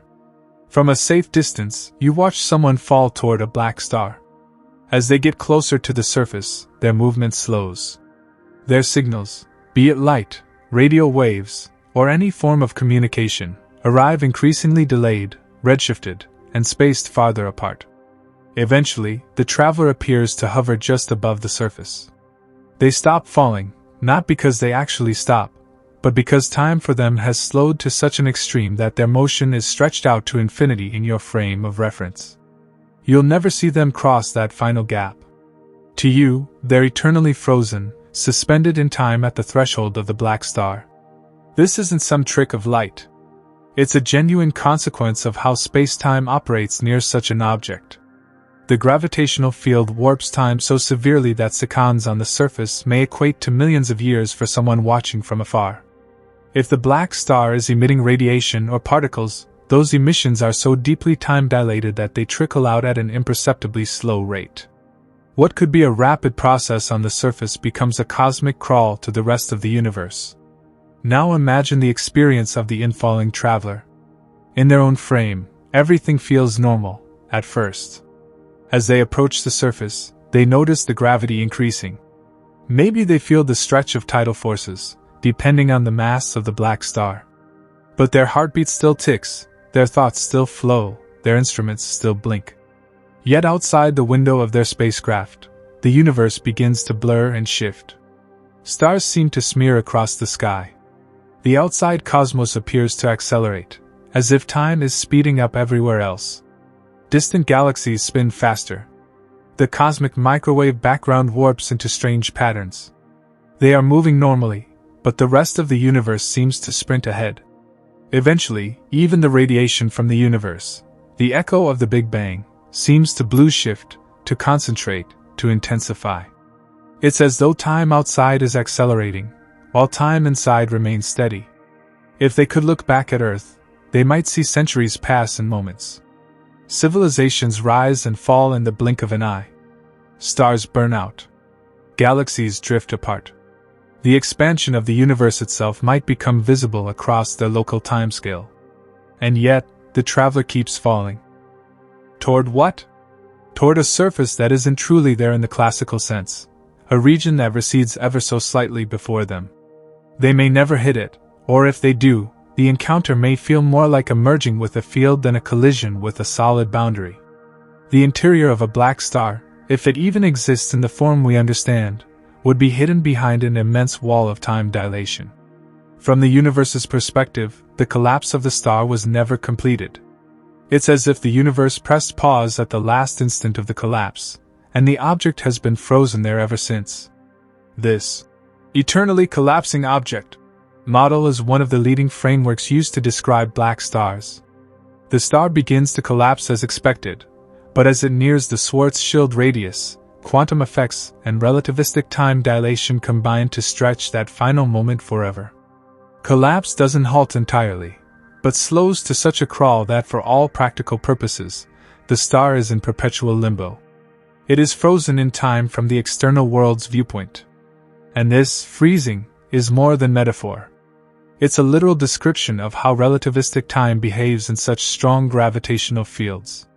The black star's surface may be collapsing slowly, imperceptibly, on a timescale of trillions of years. From our perspective, it never finishes. But in the frame of the matter at the surface, time continues. Collapse proceeds. Perhaps even quantum transitions occur. But all of this is so slow compared to the rest of the universe that the black star might appear unchanged for eons. This concept also explains why black stars can appear so similar to black holes. Any light that tries to escape their surface suffers such extreme redshift and delay that it effectively never arrives. Their surfaces are hidden behind a veil of frozen time. No reflection, no emission, no flare can escape in a recognizable way. Only the gravitational effects betray their presence. Even gravitational waves, ripples in space-time generated by collisions or oscillations, might bear the imprint of this freezing. If two black stars merge, the gravitational wave signal could contain echoes, tiny ripples in the post-merger phase caused by the fact that there's no true horizon. These echoes are predicted to bounce off the near-surface structure and return in patterns distinct from standard black hole mergers. But again, the timing would be altered by time dilation, possibly making these signals difficult to detect. In this way, the surface illusion and the freezing of time are not just theoretical curiosities. They're the defining observational challenge of black stars. They are what make them so hard to distinguish from true black holes. The time-warped surface acts like a cloaking device, not by absorbing light like an event horizon, but by slowing down its release into insignificance. So what does it mean that we might live in a universe filled with stars frozen in time? It means we are surrounded by ghosts. Not dead stars, but falling ones, forever trapped in a moment of nearly complete collapse. It means the most extreme boundaries of gravity are not firm lines but blurred thresholds. And it suggests that the universe, like a great watchmaker, doesn't break its clocks. It simply slows some of them until their ticking becomes indistinguishable from silence. Despite lacking an event horizon, black stars may still sing across the fabric of space-time, sending out ripples that echo the drama of their formation and existence. These ripples, known as gravitational waves, are the universal language of cosmic collisions, distortions, and cataclysms. And even though black stars are theorized to have no singularity, no true horizon, and no sharp edge, they may still resonate when struck, like a bell made not of metal, but of warped space-time. To understand how and why, we need to consider what makes black holes themselves such powerful sources of gravitational waves. When two black holes spiral inward and merge, the violent acceleration of enormous masses through curved spacetime generates waves that travel at the speed of light. These waves carry energy and momentum outward, and detectors like LIGO and Virgo have now recorded dozens of such events, each one a fleeting whisper from a cosmic catastrophe. But here's the twist. When we analyze those waveforms, we often look for a clean, predictable pattern, a pre-merger chirp, followed by a sharp peak at collision, and then a damping, ring down, as the merged object settles into a new equilibrium. This final ring down, in particular, is thought to reflect the quasi-normal modes of the resulting black hole, specific frequencies determined entirely by its mass, spin, and charge. In other words, black holes ring like cosmic drums. Black stars, if they exist, should ring too. But not quite the same. A black star is nearly the same mass, nearly the same compactness, nearly the same gravitational field as a black hole. But crucially, it lacks an event horizon. Instead, its outer layers exist just above the would-be Schwarzschild radius, hovering in a region of space-time warp so violently that time itself has nearly stopped. When such an object is perturbed, say, by collision, accretion, or internal quantum fluctuations, it, too, must respond dynamically. And that response, as dictated by Einstein's equations, will radiate outward as gravitational waves. The vibrations of its surface, the shifting of its mass distribution, and even the tiny quantum-level movements within its structure can all contribute to a gravitational signature. Now here's where the theory gets beautiful and mysterious. Some physicists have predicted that in the aftermath of a merger involving black stars, the gravitational wave signals should contain echoes. These echoes arise because the merged object has a surface, however ill-defined, rather than a true horizon. In a black hole, gravitational waves generated in the merger fall inward and are lost forever beyond the horizon. But in a black star, these waves hit a surface, bounce, and some portion may reflect outward again, delayed, distorted, faint, but real. Imagine clapping your hands in a vast canyon. The initial sound is loud and sharp, but then, after a pause, you hear it again. Not as loud, not as clear, but still recognizable, the echo. The same principle applies to gravitational waves. The time delay between echoes would correspond to the distance between the outermost, photon sphere, of the black star, where light orbits, and the surface just inside. The more compact the object, the shorter that distance, and the shorter the delay. But because time is so deeply dilated near the surface, that delay can still stretch across measurable intervals, milliseconds or more, producing a pattern in the waveform that deviates from the standard black hole template. These gravitational wave echoes are not yet confirmed. They are faint, subtle, and easily drowned out by noise. But several research teams have claimed tentative hints of them in LIGO/Virgo data, post-merger signals that don't quite match classical predictions, that seem to contain structure where none should exist.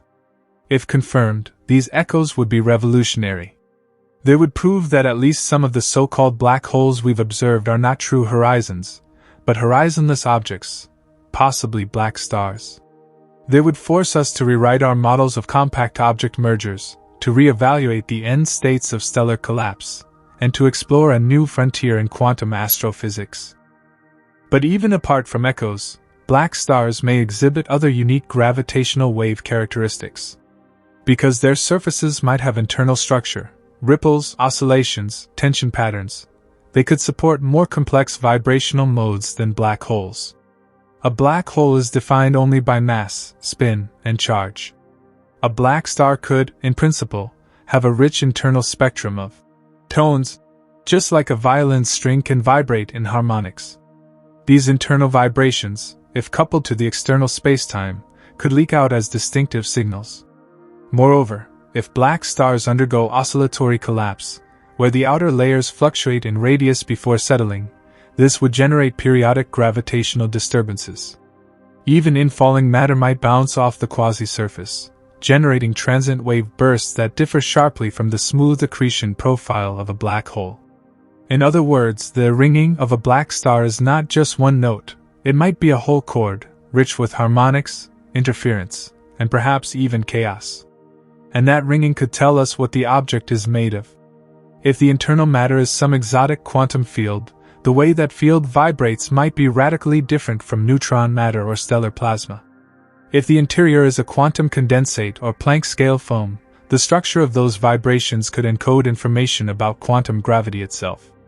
We may one day be able to do astroseismology, the science of studying internal stellar structure through vibrations, not just on ordinary stars, but on black stars. This would be a gateway into the realm of quantum gravity without ever needing to visit the Planck scale directly. All of this relies, of course, on our ability to detect and decode such subtle signals. But the technology is improving. Future gravitational wave detectors, like the Einstein telescope or LISA, will be far more sensitive than anything we've had before. They could detect not just the loudest mergers, but the faint echoes, the delayed pulses, the subharmonic whispers of objects that do not obey classical gravity. And when we hear those signals, we'll know this object is not a black hole. It has no horizon. It is not dead. It is not finished. It is resonating. In that moment, we will understand that black stars, these horizonless entities frozen in collapse, are not silent at all. They are ringing out their story across the universe. Not with light, not with matter, but with the pure tremble of space-time itself. From Earth, peering through our most powerful telescopes, or even through instruments in space like the Event Horizon Telescope or future gravitational wave observatories, we find ourselves confronted with an unsettling reality. Black holes and black stars may look exactly the same. At least, nearly the same. Despite their profound internal differences, these two vastly different entities cast nearly identical shadows against the backdrop of the cosmos. This resemblance isn't merely visual, it's observational, gravitational, and to our current instruments, practically indistinguishable. Why is that? The answer lies in how both black holes and black stars interact with their surroundings and how information travels, or fails to travel, from the regions near these objects to us. Let's begin with the most fundamental observational property, gravitational lensing. Both black holes and black stars possess immense gravitational fields. They bend the path of light coming from behind them, distorting background stars into arcs or rings. A perfectly aligned light source behind a black hole creates what's called an Einstein ring, a circular image of the source due to the strong gravitational warping. The same would happen around a black star.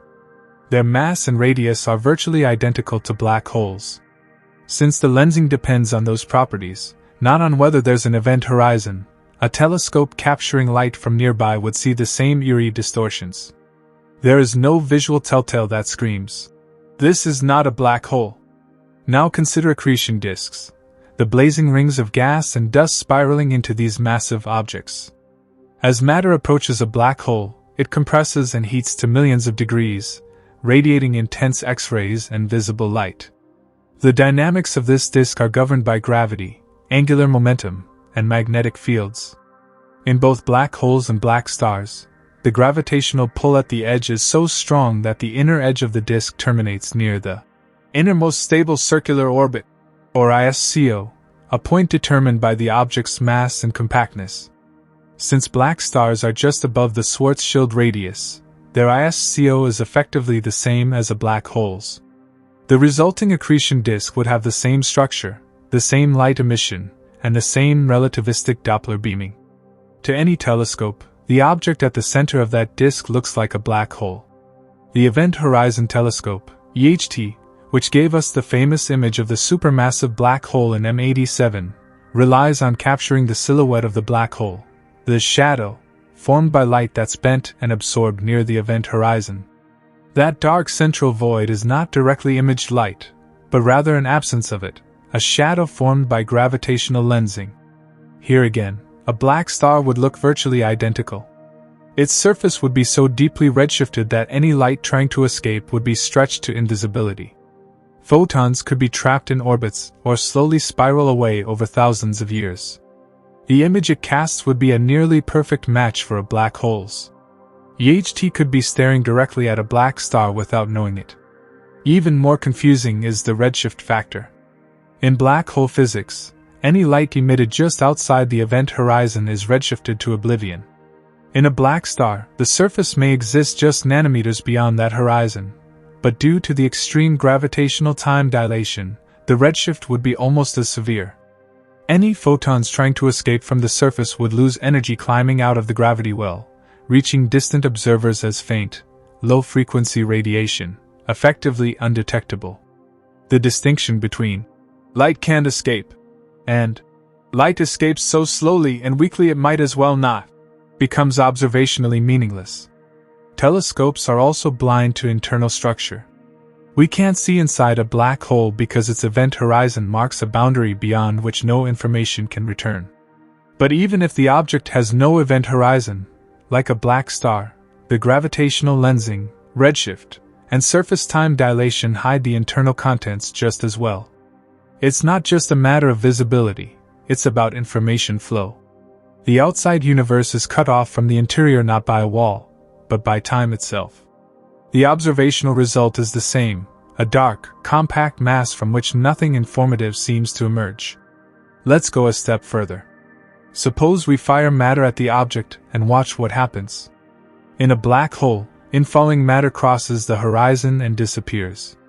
In a black star, that matter may reach the surface, eventually, but from our perspective, the impact would be so time-dilated that it would look like the matter just freezes near the surface. No flare, no flash, no bounce.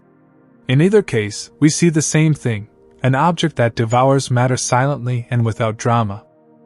Even gravitational pull doesn't help us differentiate them. A test particle orbiting a black hole or a black star would experience the same acceleration, the same relativistic precession, and the same orbital decay due to radiation losses. The geometry of spacetime around both objects is so similar that any planet, star, or companion object would behave identically. There is no gravitational fingerprint that sets a black star apart, at least not one our current instruments can detect.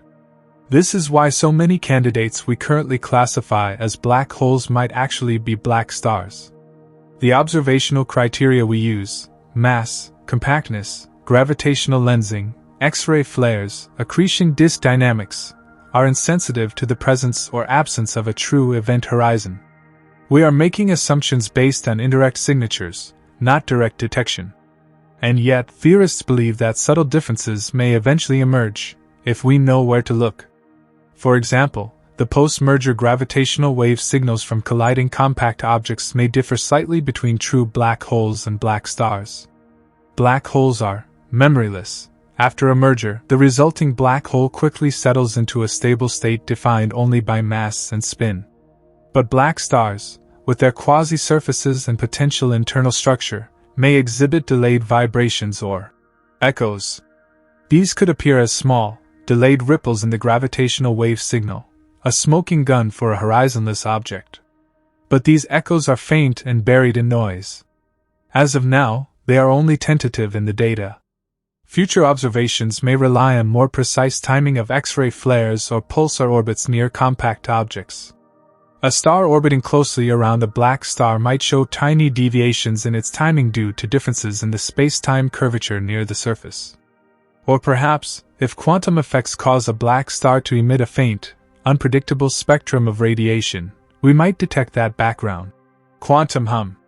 Another possibility is that black stars might slowly evaporate, not through Hawking radiation, but through a modified quantum emission process.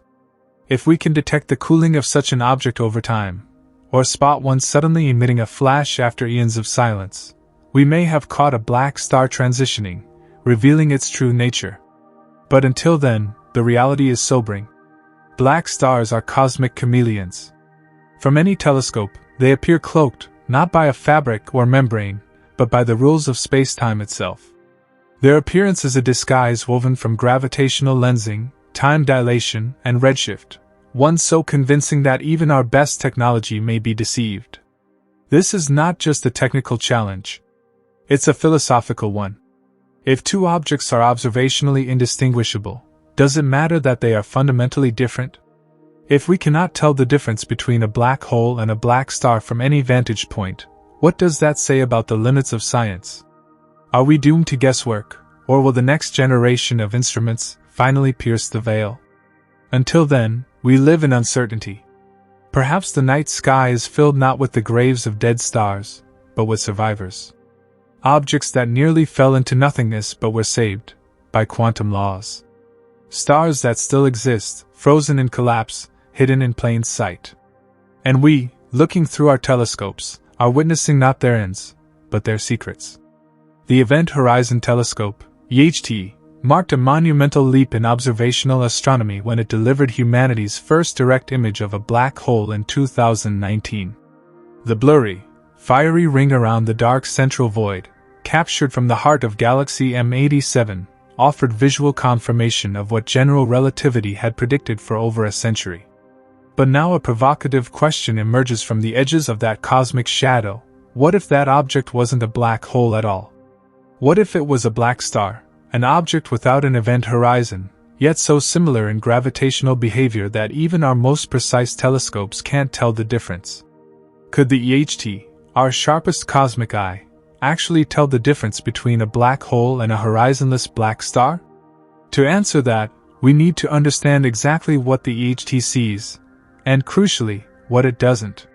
The EHT is not a single telescope, but an array of radio observatories scattered across the globe, effectively forming an Earth-sized lens.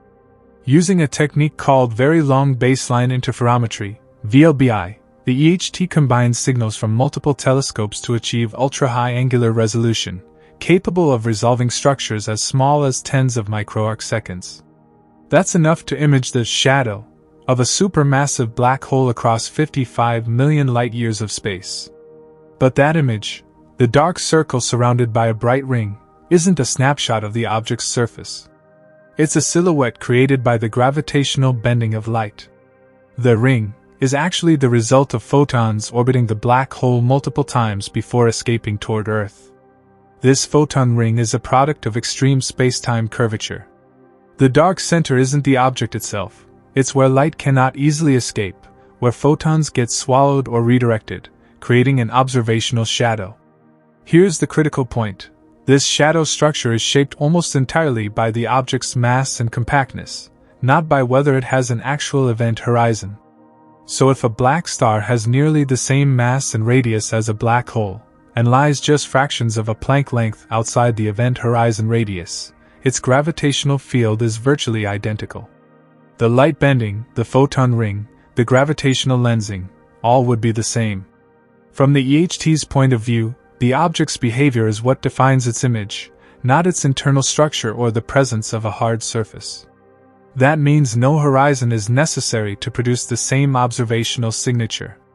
In fact, one of the more startling conclusions of modern relativistic astrophysics is this: you can produce a black hole-like shadow with no black hole at all. Any sufficiently compact mass with extreme space-time curvature, like a gravistar, a boson star, or a black star, can produce the same general features. The ring of fire around the void is a gravitational artifact, not an exclusive marker of an event horizon. This places the EHT in a paradoxical role. It has shown us something we've never seen before, but it may not be able to tell us exactly what we're looking at. Could the EHT do better? Could it ever reveal the difference? Theoretically, yes, but only under extremely favorable conditions. For one, if a black star has a hard surface, even a deeply redshifted one, it might reflect or re-emit infalling matter in a way that a black hole never could. Imagine a bright flare of gas from an accretion disk falling toward the object. In a true black hole, the matter disappears and any signal from it vanishes beyond the horizon. But in a black star, that matter might hit the surface, convert to heat, and radiate, albeit in a time-dilated, redshifted fashion. If such a delayed bounce back occurred, the EHT might pick up a flicker of light where it expected none, a subtle deviation in brightness, or a delayed flare appearing slightly within the shadow. But there are problems with this idea. The redshift near a black star's surface is so extreme that any such flare would be dimmed beyond detection, stretched over such long periods of time that it would effectively vanish. From our vantage point, the delayed glow might arrive centuries or millennia later, and be so faint that it could never be separated from background noise. Another approach would be to look for temporal variations in the brightness of the ring. In a black hole, variability comes mainly from turbulent structures in the accretion disk. But in a black star, if internal quantum processes cause the surface to ripple or fluctuate ever so slightly, those oscillations might subtly affect the timing or brightness of emissions near the photon ring. However, the EHT would need decades of observations to spot such subtle effects, and even then, the data might be too noisy or too ambiguous to draw definitive conclusions. One of the more promising ideas involves polarization. The EHT has already begun capturing polarized light data from near the shadow, which provides information about magnetic field structures in the accretion flow. Some theorists suggest that the magnetic field topology near a black star surface might differ from that around an event horizon, particularly if the surface has physical properties like conductivity or reflection. Tiny differences in polarization might therefore reveal the nature of the object lurking behind the light. But again, the distinctions would be minuscule. Even subtle differences in magnetic field geometry or surface interaction would be blurred by the violent, chaotic behavior of the accreting gas around the object. The plasma dynamics near the photon ring are so turbulent that disentangling the signal from the noise becomes a near impossible task. In essence, we return to a sobering realization: the EHT can see the gravitational prison, but not the prisoner. It can trace the shape of light's last stand. It can reveal the structure of spacetime around the object. But it cannot see beneath the veil of time dilation. It cannot distinguish silence born from an event horizon from silence born of redshifted quantum emissions. Not with current technology. Perhaps not ever. Yet this observational indistinguishability is also what makes the search so tantalizing. It forces us to invent new ways of looking, not just with sharper telescopes, but with smarter questions. We must combine electromagnetic observations with gravitational wave signals, pulsar timing, neutrino bursts, high-energy flares, and perhaps phenomena not yet discovered. The identity of the shadow's owner will not be solved by a single telescope or a single image. It will require an orchestra of instruments and a symphony of physics. So for now, the EHT has brought us to the edge of a mystery. It has captured the silence. But the silence has not yet spoken. Black stars, if they truly exist, might be more than cosmic curiosities. They could be the most important natural laboratories in the universe. Unlike ordinary stars or even neutron stars, which lie well within the grasp of classical physics, and unlike black holes, which trap their secrets behind an event horizon, black stars may represent a rare bridge between the known and the unknown. Suspended in a state of near collapse, these enigmatic objects exist at the razor-thin boundary between Einstein's geometric description of gravity and the probabilistic dance of quantum fields. And in doing so, they may embody something physicists have long dreamed of but never observed: quantum gravity in action. To understand the significance, we must first grasp the chasm that exists between the two great pillars of modern physics, general relativity and quantum mechanics. On the one hand, general relativity, Einstein's masterwork, explains the motion of planets, the behavior of light and gravitational fields, the expansion of the universe, and the formation of black holes. It treats spacetime as a smooth, continuous fabric, curved by mass and energy. It is elegant, deterministic, and geometrically profound. On the other hand, quantum mechanics governs the subatomic world. It describes electrons, photons, the behavior of atoms, and the fluctuations of the vacuum itself. Quantum field theory, the union of quantum mechanics and special relativity, has given us the standard model of particle physics, the most accurate predictive tool ever created. But the two theories cannot coexist unmodified. General relativity ignores quantum fluctuations. Quantum mechanics cannot explain gravity. Their mathematical languages are incompatible at the smallest scales, especially near singularities, where spacetime curvature becomes infinite, and where the energy density becomes so extreme that quantum effects cannot be ignored. Black holes, by forming singularities and hiding them behind horizons, lock away the place where the two theories crash. But black stars? They hover right at that boundary, and they do so openly. If black stars really are the end products of stellar collapse halted just before horizon formation by quantum effects, then they must be governed by a theory that includes both gravity and quantum mechanics simultaneously. That means simply that black stars are real-world manifestations of quantum gravity, something physicists have long sought in the form of abstract equations, but may finally find expressed in nature. This changes everything. Rather than relying solely on particle accelerators or mathematical constructs like string theory or loop quantum gravity, researchers could study actual objects in the sky that embody the effects of quantum gravity. Observing how black stars form, behave, and interact with their surroundings could reveal clues about how spacetime behaves near the Planck scale, the scale where both quantum effects and gravitational curvature are significant. But what quantum gravity phenomena might actually manifest in a black star? One candidate is vacuum polarization. In quantum field theory, the vacuum is not empty. It's teeming with virtual particles that pop in and out of existence, governed by Heisenberg's uncertainty principle. Near intense gravitational fields, like the edge of a would-be event horizon, these quantum fluctuations might become amplified, generating a form of pressure that opposes further collapse. This pressure is not classical.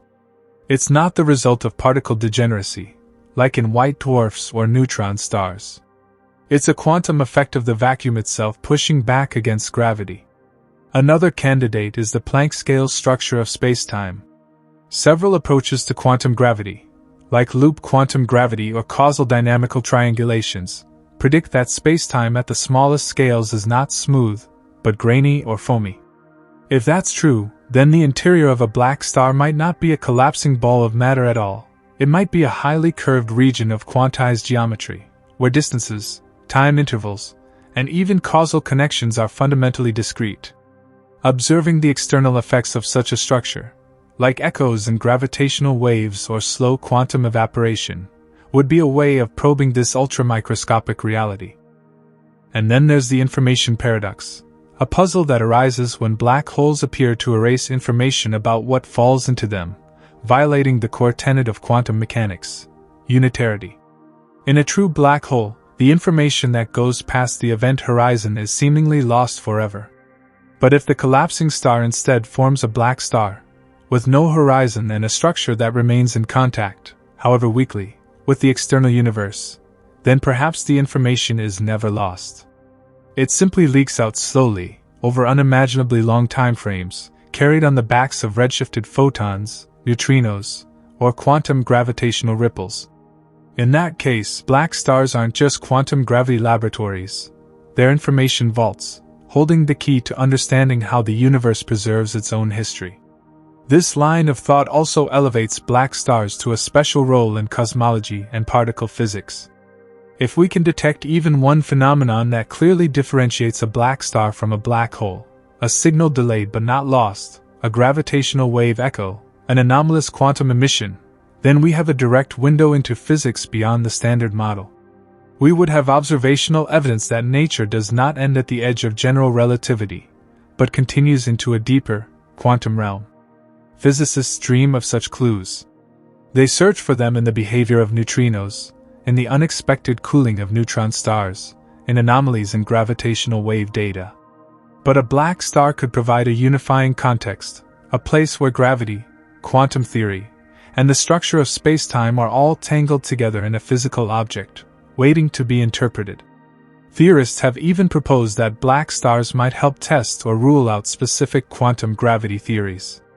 For example, some variants of string theory suggest that black holes are actually fuzzballs, collections of strings without a singular core or event horizon. These stringy constructs might behave similarly to black stars. Likewise, loop quantum gravity suggests that quantum corrections to Einstein's equations prevent horizon formation entirely.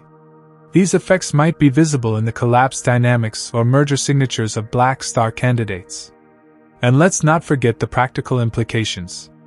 If we can understand how quantum gravity behaves in astrophysical objects, we might better understand the early universe, which was also a hotbed of quantum gravitational effects. The Big Bang singularity, inflation, the origin of cosmic structure, all could be influenced by the same mechanisms that give rise to black stars. In that sense, studying black stars isn't just about stars, it's about the origin of time and the structure of everything.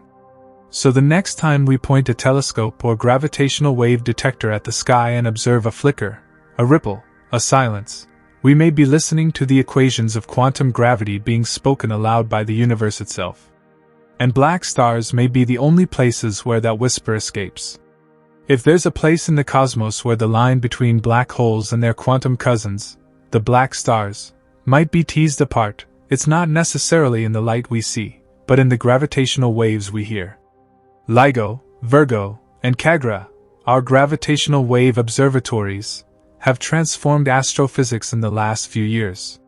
By detecting the ripples in spacetime from colliding black holes and neutron stars, they've opened up an entirely new way to study the universe, one that's not dependent on photons or electromagnetic radiation. And in that new language, there may lie subtle clues that could reveal whether we are truly observing classical black holes, or if, in some cases, we're catching glimpses of black stars in disguise. To understand why, let's return to the moment two compact objects, say, black holes or black stars, spiral toward each other in the final seconds of a cosmic dance. They emit gravitational radiation as they orbit, slowly losing energy. This radiation increases in frequency and amplitude in a signature pattern, the chirp. When they finally collide, there is a sharp spike in the waveform, a burst of gravitational energy, followed by a ring down, where the newly formed object settles into equilibrium. For classical black holes, this ring down is described very precisely by general relativity. The waveform is smooth, damped, and defined solely by the final object's mass and spin. This is a hallmark of the famous no-hair theorem. Black holes have no extra features, no internal structure, no lingering memory of what fell into them. They radiate away all remaining irregularities quickly and predictably.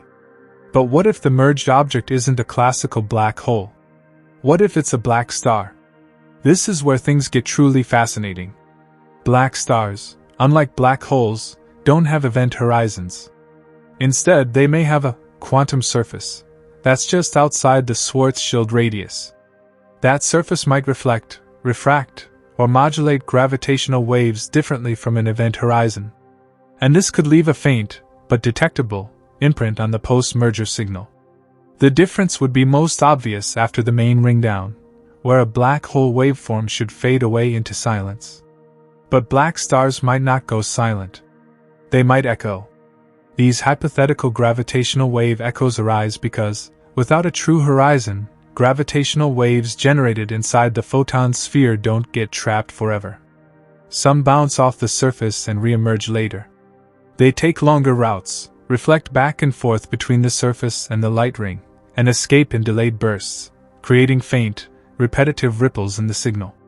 Think of it like a cosmic echo chamber, a sound that repeats, each time quieter and slightly distorted, but unmistakably there. Several theoretical studies have modeled what these echoes might look like. They would be quasi-periodic, arriving at predictable intervals after the main signal. The delay between echoes depends on how close the object's surface is to the event horizon. The closer it is, the longer the delay, because of the extreme time dilation in the region. For an object only a Planck length away from forming a horizon, the delay might be milliseconds in duration. But even that is enough time for our gravitational wave detectors to notice, if we're listening closely enough. So the big question becomes, have we seen them? There have been a few tantalizing hints. Some teams, analyzing data from early LIGO/Virgo detections like GW150914, the first black hole merger ever observed, claimed to find weak signals consistent with post-merger echoes. These were not strong enough to be conclusive, but they weren't random noise either. The claimed signals appeared roughly at the expected time intervals for a black star-like object. The controversy has sparked intense debate in the physics community. Are these real signals? Artifacts? Misinterpreted noise? Subsequent detections have offered more data, and more chances to search for such patterns. But so far, no echo has been confirmed beyond doubt.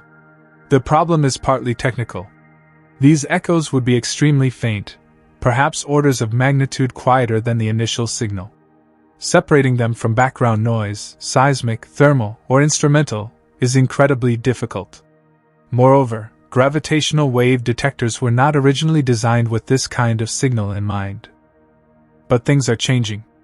As detectors become more sensitive, through upgrades like advanced LIGO+, Virgo+, and CAGRA's future improvements, we'll be able to detect smaller perturbations and observe mergers at greater distances.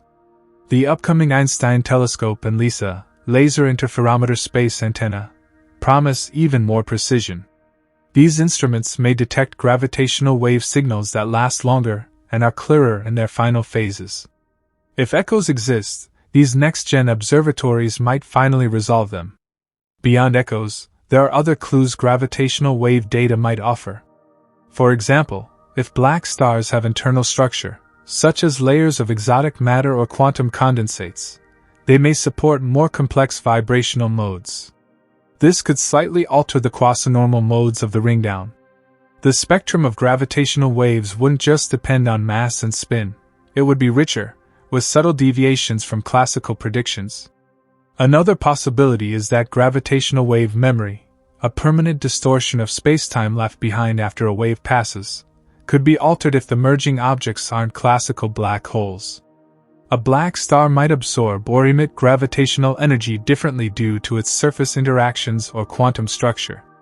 And then there's the merger dynamics themselves. Two black holes merging behave differently from two neutron stars merging, because neutron stars have a surface, while black holes do not. If two black stars collide, we might observe brief interactions between their quasi-surfaces. This could result in pre-merger signals or a different waveform just before the collision peak. These variations, if found, would be a clear indicator of horizonless physics. Of course, all of this requires theoretical templates.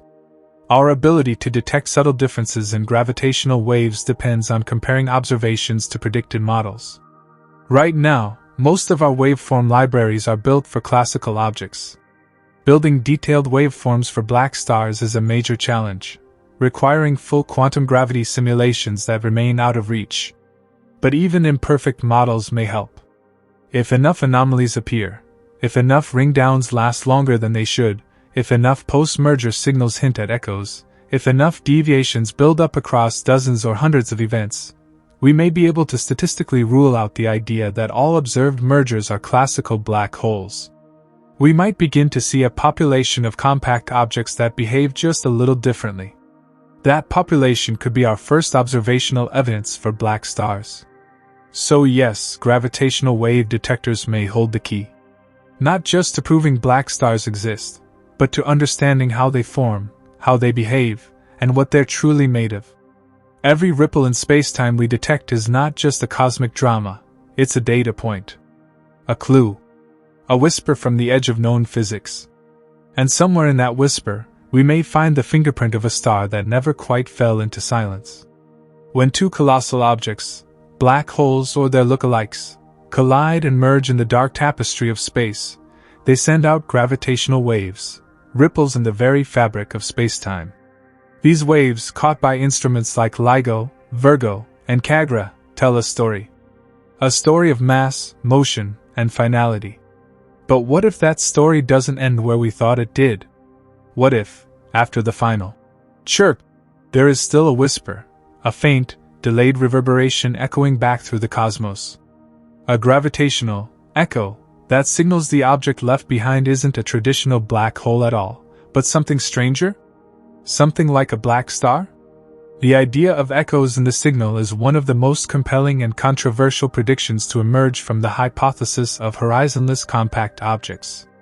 If black holes are not what we think, if they are instead black stars, gravastars, or fuzzballs, then the lack of a true event horizon means the post-merger behavior could be fundamentally different.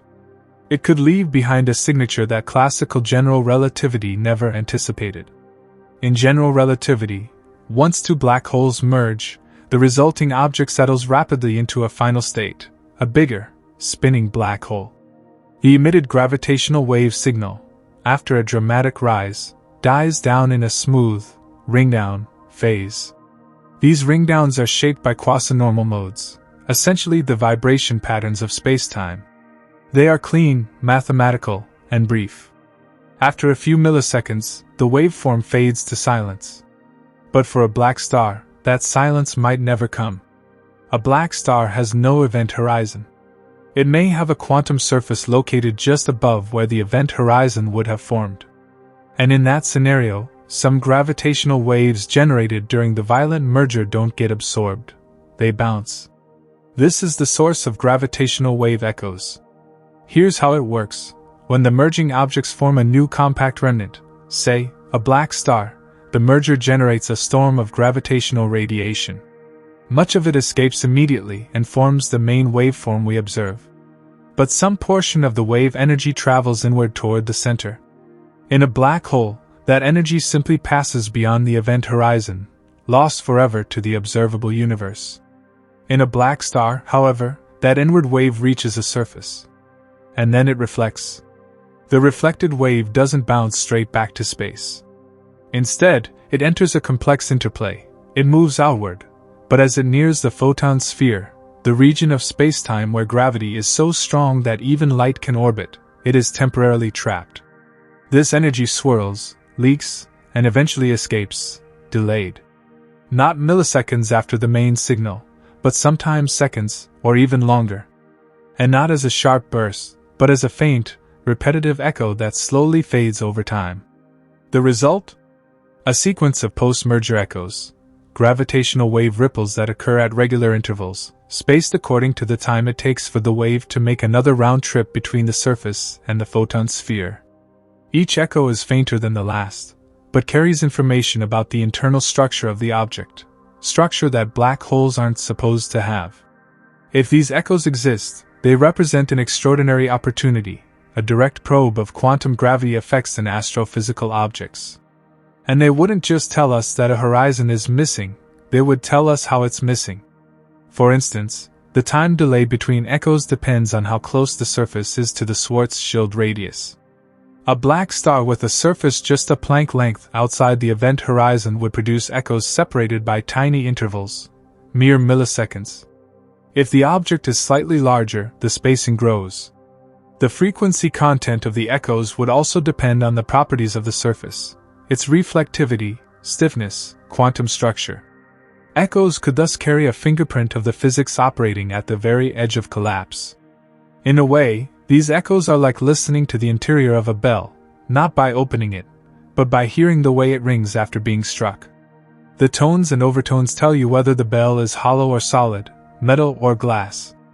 In the same way, gravitational wave echoes could tell us whether the universe's darkest objects are truly the one-way doors we thought, or something more complex and more revealing. But detecting echoes is not easy.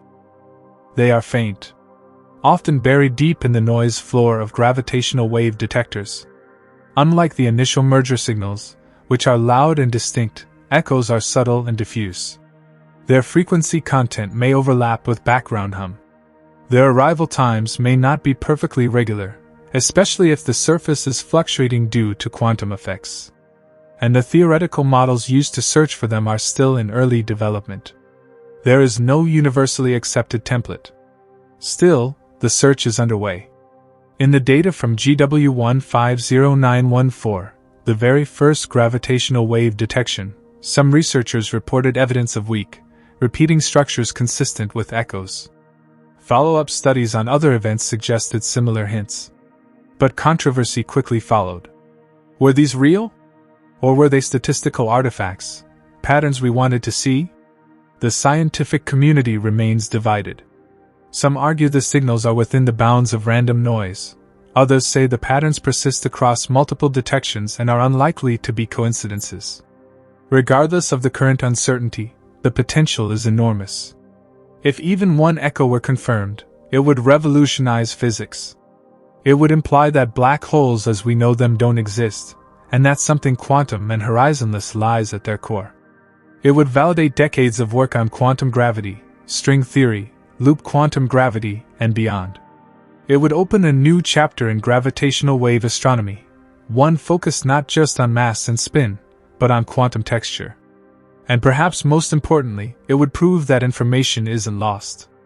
That the stories of the things that fall into the universe's darkest wells aren't erased, but whispered back into the cosmos, one faint ripple at a time. Gravitational wave echoes are not just theoretical curiosities. They are testable predictions of a new kind of physics. And they may already be hidden in the data we've collected. We just have to keep listening. In the classical view of general relativity, when a massive star exhausts its nuclear fuel and succumbs to its own gravity, it enters a freefall collapse. If no force halts this contraction, no degeneracy pressure, no radiation pressure, no known force, then the collapse continues until, in theory, the star's entire mass is crushed into a single point, a singularity of infinite density and zero volume. This is what defines a black hole's core. It's a place where space-time curvature becomes infinite, and the laws of physics, as we know them, break down completely. But this dramatic ending has long been unsettling to physicists. Singularities, while permitted by Einstein's equations, are considered signs that the theory itself has reached its limit. A singularity isn't a real object, it's a mathematical artifact, a red flag that says, your current theory cannot go further. And that's where quantum mechanics is expected to step in, to smooth out the infinities, to regularize the behavior of matter and space at ultra-high densities. One of the more radical and fascinating alternatives to the idea of a singularity is something known as the eternal collapse theory, a hypothesis in which the collapsing star never actually forms a singularity, but instead continues collapsing forever, in an asymptotic dance with gravity and time. A gravitational process that never finishes, never settles, and never quite crosses the boundary into the singular realm. This theory provides a powerful foundation for the idea of a black star. Here's how it works. Imagine a massive star in gravitational collapse. As it contracts, its internal pressure increases, space-time curvature intensifies, and time dilation grows more severe. To a distant observer, the collapse seems to slow down as the surface nears the Schwarzschild radius, the critical threshold beyond which a black hole would typically form. But it never actually reaches that horizon. Instead, each step toward collapse takes longer and longer from an external frame of reference. Time near the surface becomes so heavily dilated that it appears frozen. To an outside observer, the collapsing object appears eternally poised just shy of forming an event horizon. Internally, things are still in motion. The matter continues to compress. But due to quantum mechanical effects, vacuum polarization, zero-point energy, or the quantum nature of space-time itself, each further step in collapse requires more and more time, approaching an infinite duration to complete. This is the essence of eternal collapse. From the star's perspective, collapse continues. But from the universe's perspective, the star gets closer and closer to becoming a black hole without ever actually crossing the line. It's a gravitational limbo, a sort of cosmic Zeno's paradox, where the horizon is approached endlessly but never reached. In some versions of this theory, the internal structure of the collapsing object becomes a kind of layered or cascading shell, with matter trapped in increasingly time-dilated regions. The innermost layers might be collapsing at rates imperceptibly slow compared to the outer layers, creating a structure that appears solid and stable, even though it is technically still collapsing. This model explains why black stars might be stable over cosmological timescales, even if their formation process is still unfolding in extreme slow motion. It also aligns with what quantum gravity predicts, that spacetime near Planck scale curvature becomes subject to uncertainty, fluctuation, and quantum effects that modify classical collapse. Eternal collapse theory also avoids the problem of singularities entirely. If collapse never finishes, there is no need for a point of infinite density. The energy and mass of the star remain in a state of increasingly compressed quantum flux, but never concentrate into a singular point. The center of the object may be replaced with something more exotic, a region of quantum spacetime foam, or a cloud of virtual particles and geometric uncertainty. And yet, from the outside, the object looks almost exactly like a black hole. It's extremely compact. It bends light so strongly that photons orbit it.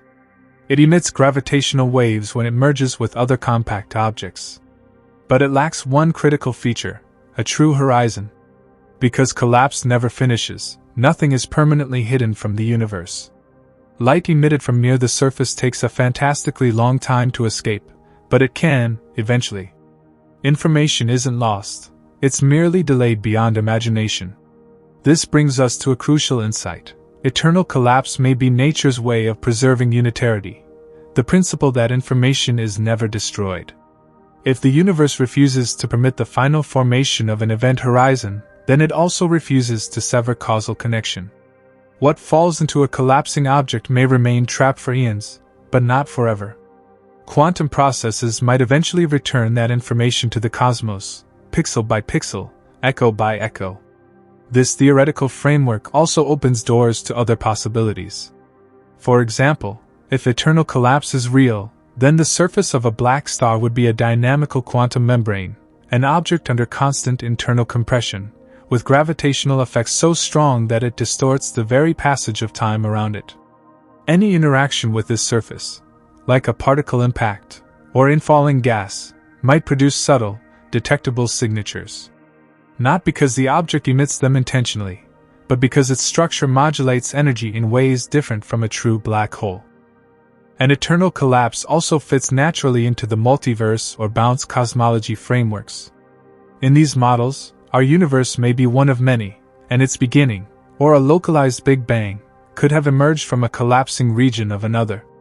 A collapsing star that never reaches singularity might, from an interior perspective, appear to evolve into a completely different space.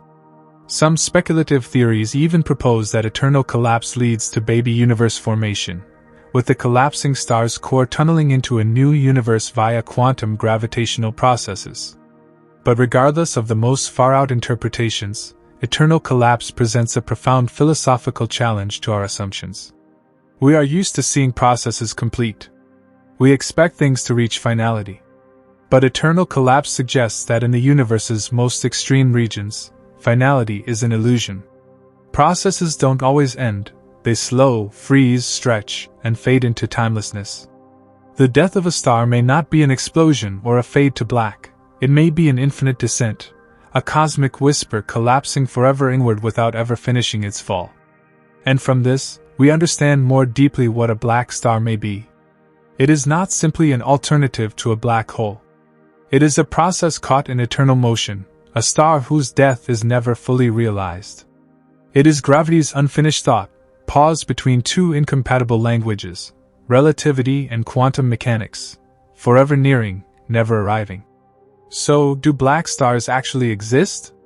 Are they just thought experiments dreamed up in the halls of theoretical physics departments?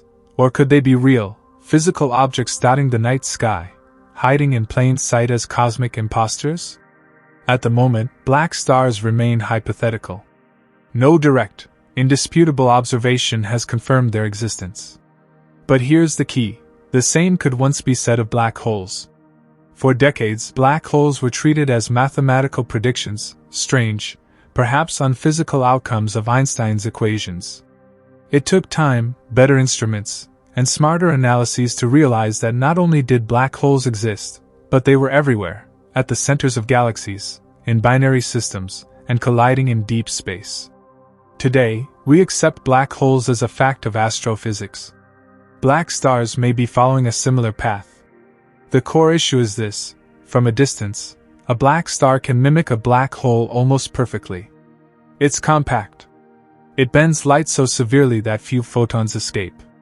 It warps time, emits strong gravitational fields, and even merges in ways that look identical to what we expect from black holes, at least at first glance. This makes them observational lookalikes, virtually indistinguishable by conventional tools.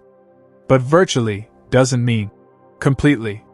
Subtle differences may exist, and scientists are beginning to look for them.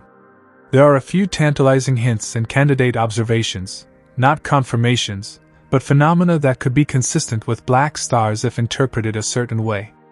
Let's begin with gravitational waves.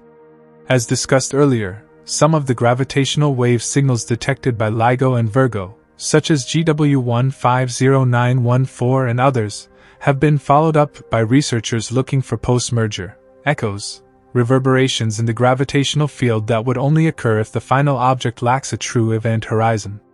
A handful of studies have claimed to find evidence of such echoes in the data. If those signals are real and not statistical flukes, they might point to horizonless, ultra-compact objects, like black stars, as the true merger remnants. But these echoes are still controversial. Many physicists argue the signals are too weak or noisy to draw firm conclusions. The debate continues, and with future improvements in detector sensitivity, such as those expected in LIGO A+, Cosmic Explorer, or the space-based LISA Observatory, we may get clearer answers. Then there's the Event Horizon Telescope, EHT, the collaboration that delivered humanity's first image of a black hole's shadow in 2019, and later in 2022 with Sagittarius A. But here's the twist: the EHT doesn't directly image the event horizon. What we see is a glowing ring of superheated matter, an accretion disk, surrounding a dark central region where light is strongly bent or trapped. This shadow could also be cast by a black star. In fact, theoretical studies have shown that the lensing pattern around a black star could be nearly identical to that of a black hole, especially if the surface is just a Planck length outside the Schwarzschild radius. The difference would lie in ultrafine details of the photon trajectories, details the EHT cannot currently resolve. In short, the EHT hasn't disproved black stars. It has merely shown that if they exist, they must look nearly identical to black holes. Which, oddly enough, is exactly what the theory predicts. Let's look elsewhere: X-ray binaries and accretion behavior. Astronomers have long studied compact objects in binary systems, where one star orbits an invisible partner that pulls in matter, forming a hot accretion disk. These systems emit intense X-rays. Black holes, with no surface, allow infalling matter to plunge across the event horizon with minimal resistance. But if the central object has a surface, like a black star, the matter might crash into it, releasing an additional burst of radiation. Some studies have tried to use this logic to constrain alternatives to black holes. One famous example came from studying neutron stars and black hole candidates in X-ray binaries. If a surface exists, there should be a transient glow when infalling matter slams into it. So far, in many cases, such bursts are missing, suggesting no hard surface. But that's not the whole story. If the surface of a black star is deep inside a gravitational well, just a Planck length outside the horizon, then the light emitted from that surface would be severely redshifted. A photon emitted from that surface would lose most of its energy climbing out of the gravitational field. By the time it reaches Earth, it might be so stretched and faint as to be invisible, or indistinguishable from background noise. This means the absence of X-ray bursts doesn't conclusively rule out black stars. It simply places constraints on how close their surface must be to the would-be event horizon. Next, consider gamma-ray bursts, brief, intense flashes of gamma radiation thought to result from massive star collapse or neutron-star mergers. Some speculative models suggest that if a collapsing star doesn't quite form a black hole, say, it becomes a black star instead, it might emit a delayed or prolonged signal due to interactions with its quantum surface. Some gamma-ray bursts with strange afterglow behavior have been proposed as candidates for this kind of phenomenon. But again, the data is sparse, and multiple interpretations remain viable. What about theoretical grounds? Do physics frameworks support the plausibility of black stars? Yes. Multiple approaches to quantum gravity, including loop quantum gravity, string theory, and even non-commutative geometry, predict modifications to the standard picture of collapse. These often take the form of quantum pressure, Planck scale structure, or surface-like membranes forming just outside the event horizon. Such theories don't always use the term black star, but the resulting objects are consistent with that concept. The key is that they avoid the formation of a true singularity and preserve information. Stephen Hawking himself, in his later years, leaned toward this view. He proposed that black holes may not have permanent event horizons, but rather, apparent horizons, that slowly evolve or even fade away, echoing exactly what black star models suggest. So, while we haven't yet observed a black star with 100% certainty, the ingredients of the universe appear to allow them. Our observational tools are just now becoming sensitive enough to probe the question seriously. It's possible, perhaps even likely, that some of the black holes we've already cataloged are not black holes at all, but black stars masquerading in their place. The differences are subtle. The evidence is incomplete. But the mystery is alive.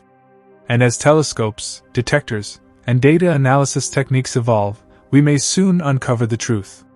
Because the real question may no longer be, do they exist? But, how many of them have we already missed? To imagine the birth of black stars, we must step back, not just a few million years, but to the very dawn of everything. To a time when the universe itself was just a fraction of a second old. A time before galaxies, before atoms, before even light. In those first fleeting moments after the Big Bang, the cosmos was a roiling quantum storm, a seething, hot, dense expanse of energy and particles interacting at scales far beyond anything we can recreate today. And in that furnace, some physicists speculate, conditions may have been just right for the formation of black stars. To understand how this might happen, consider the nature of the early universe. It was extreme beyond our everyday comprehension. Temperatures were trillions of degrees. Densities were unfathomable. Quantum fields weren't confined to particles. They were the particles. Matter and antimatter were in a chaotic dance of creation and annihilation. Space and time themselves were stretching and expanding at blistering speeds. And gravity, in this epoch, wasn't yet separated from quantum behavior. It was part of the same primordial soup. This is the realm where traditional physics starts to blur, and quantum gravity must take over.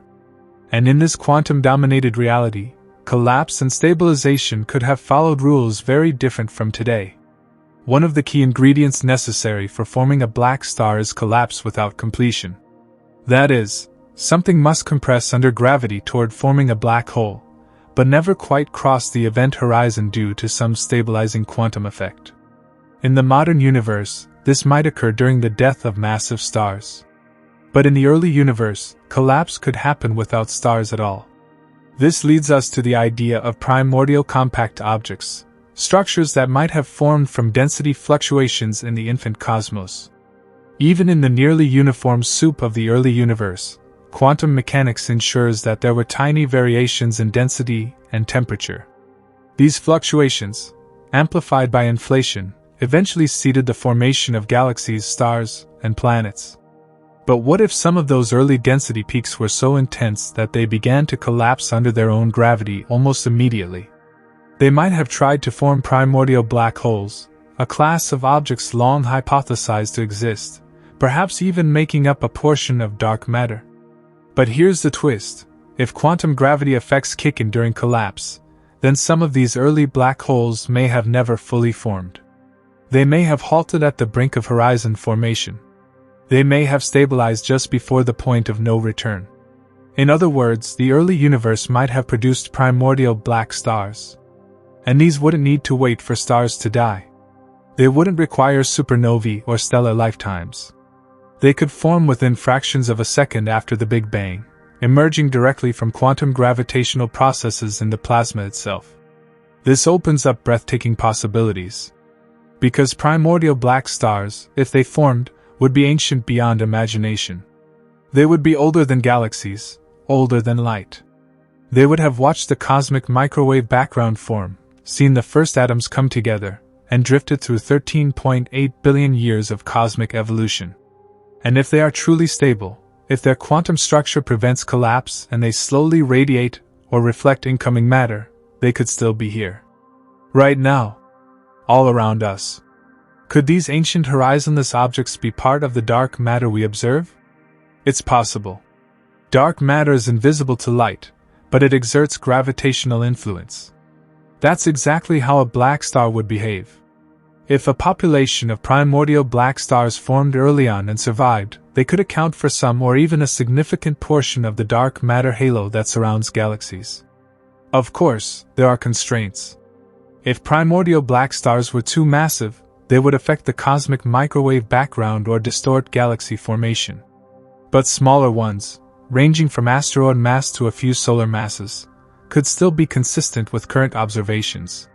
Some models even suggest that a wide spectrum of primordial objects, including boson stars, gravastars, and black stars, could coexist, each contributing a piece to the dark matter puzzle. There's another fascinating angle: cosmic inflation. During inflation, the universe expanded exponentially fast, stretching quantum fluctuations to astronomical scales. If some of these fluctuations became large enough, they could collapse after inflation ended. But due to the exotic energy conditions at play, these collapses may not have behaved like ordinary ones. They could have created ultra-dense but stable bubbles of spacetime, essentially black stars, that have floated through the universe ever since. Some versions of string theory and loop quantum gravity even propose that these early horizonless objects are remnants of Planck-era physics. They might be wrapped in quantum fields, protected from collapse by topological constraints, or sustained by exotic pressure generated by quantum fluctuations in the vacuum. There is even speculation that some of these objects might form via bounce cosmologies, models where the universe didn't begin in a singular bang, but rebounded from a previous contracting phase. In such a view, a black star could be a fossil from a previous cosmic cycle, surviving the crunch and re-expanding into our current universe. So could they really be out there? There are ways to look. Primordial compact objects, whether black holes or black stars, could reveal themselves through microlensing, the temporary brightening of a background star as a massive object passes in front of it. Several surveys, including Ogili and Macho, have searched for this kind of signal. Some candidates have been found, though their interpretation is still debated. If a black star microlenses a distant star, it would behave almost identically to a black hole, but certain subtle features, such as the shape or duration of the event, might hint at differences in structure or size. They could also potentially be found through gravitational wave events, especially if two such primordial objects merge. If we detect a merger with a strange or delayed ringdown, or echoes, or signatures that deviate from black hole predictions, it might suggest the merger of two black stars formed long before any galaxy or star existed. Another angle is their potential role in cosmic seeding. If massive enough, primordial black stars could have acted as gravitational wells to attract gas and aid the formation of early galaxies. The first quasars, some of which appear to have supermassive black holes only a few 100 million years after the Big Bang, are difficult to explain through ordinary stellar evolution. But if some primordial black stars were already waiting, acting as early cores, it could explain how these galactic giants grew so fast. And what if we find one close to Earth? That may sound like science fiction, but it's not impossible. The galaxy may be teeming with compact dark objects. If one passed nearby, quiet, invisible, but exerting gravitational influence, we might be able to detect it through its effects on stellar motion, or even the timing of pulsars. Precision instruments like Gaia and future missions might reveal wobbles or accelerations in stars that point to the presence of massive, unseen neighbors. And one day, we may realize that some of them are not black holes, but something even more exotic. Survivors from the beginning. Horizonless ghosts of the early universe. If so, we wouldn't just be looking at astrophysical curiosities. We'd be staring directly into the quantum birth scars of reality itself. Black stars, though often spoken of as quiet black hole doppelgangers, may be far more than passive gravitational wells. They might be the ultimate cosmic batteries, energy storage monsters of staggering potential. Imagine a place in the universe where unimaginable amounts of mass and energy are held together, compressed by gravity to the very edge of physical law, yet never allowed to fall past a final point. A region where light, matter, and radiation spiral endlessly, unable to escape easily, yet not permanently lost. A place where the rules of thermodynamics, quantum fields, and general relativity meet in a paradox of energy containment. That's the conceptual heart of a black star. To grasp the idea of a black star as an energy-storing entity, we have to revisit its most distinct feature: it lacks an event horizon. Unlike black holes, which seal their contents behind a boundary from which nothing can escape, black stars do not offer this finality. And in this crucial difference lies the key to their energy-trapping potential. In a black hole, matter and energy fall inward and disappear from the observable universe. Their gravitational influence persists, but their thermodynamic energy becomes inaccessible. Any radiation emitted during the infall is redshifted away, and once past the event horizon, information and entropy appear lost to us forever, at least until evaporation via Hawking radiation returns a trickle over trillions of years. But in a black star, that irreversible disappearance doesn't occur. Matter and energy that fall into the star are compressed to incredible densities, forming layers of high gravitational time dilation near the core. The closer one approaches the center, the slower time flows, relative to an outside observer. But crucially, there is still a surface or some kind of limit to how far collapse proceeds.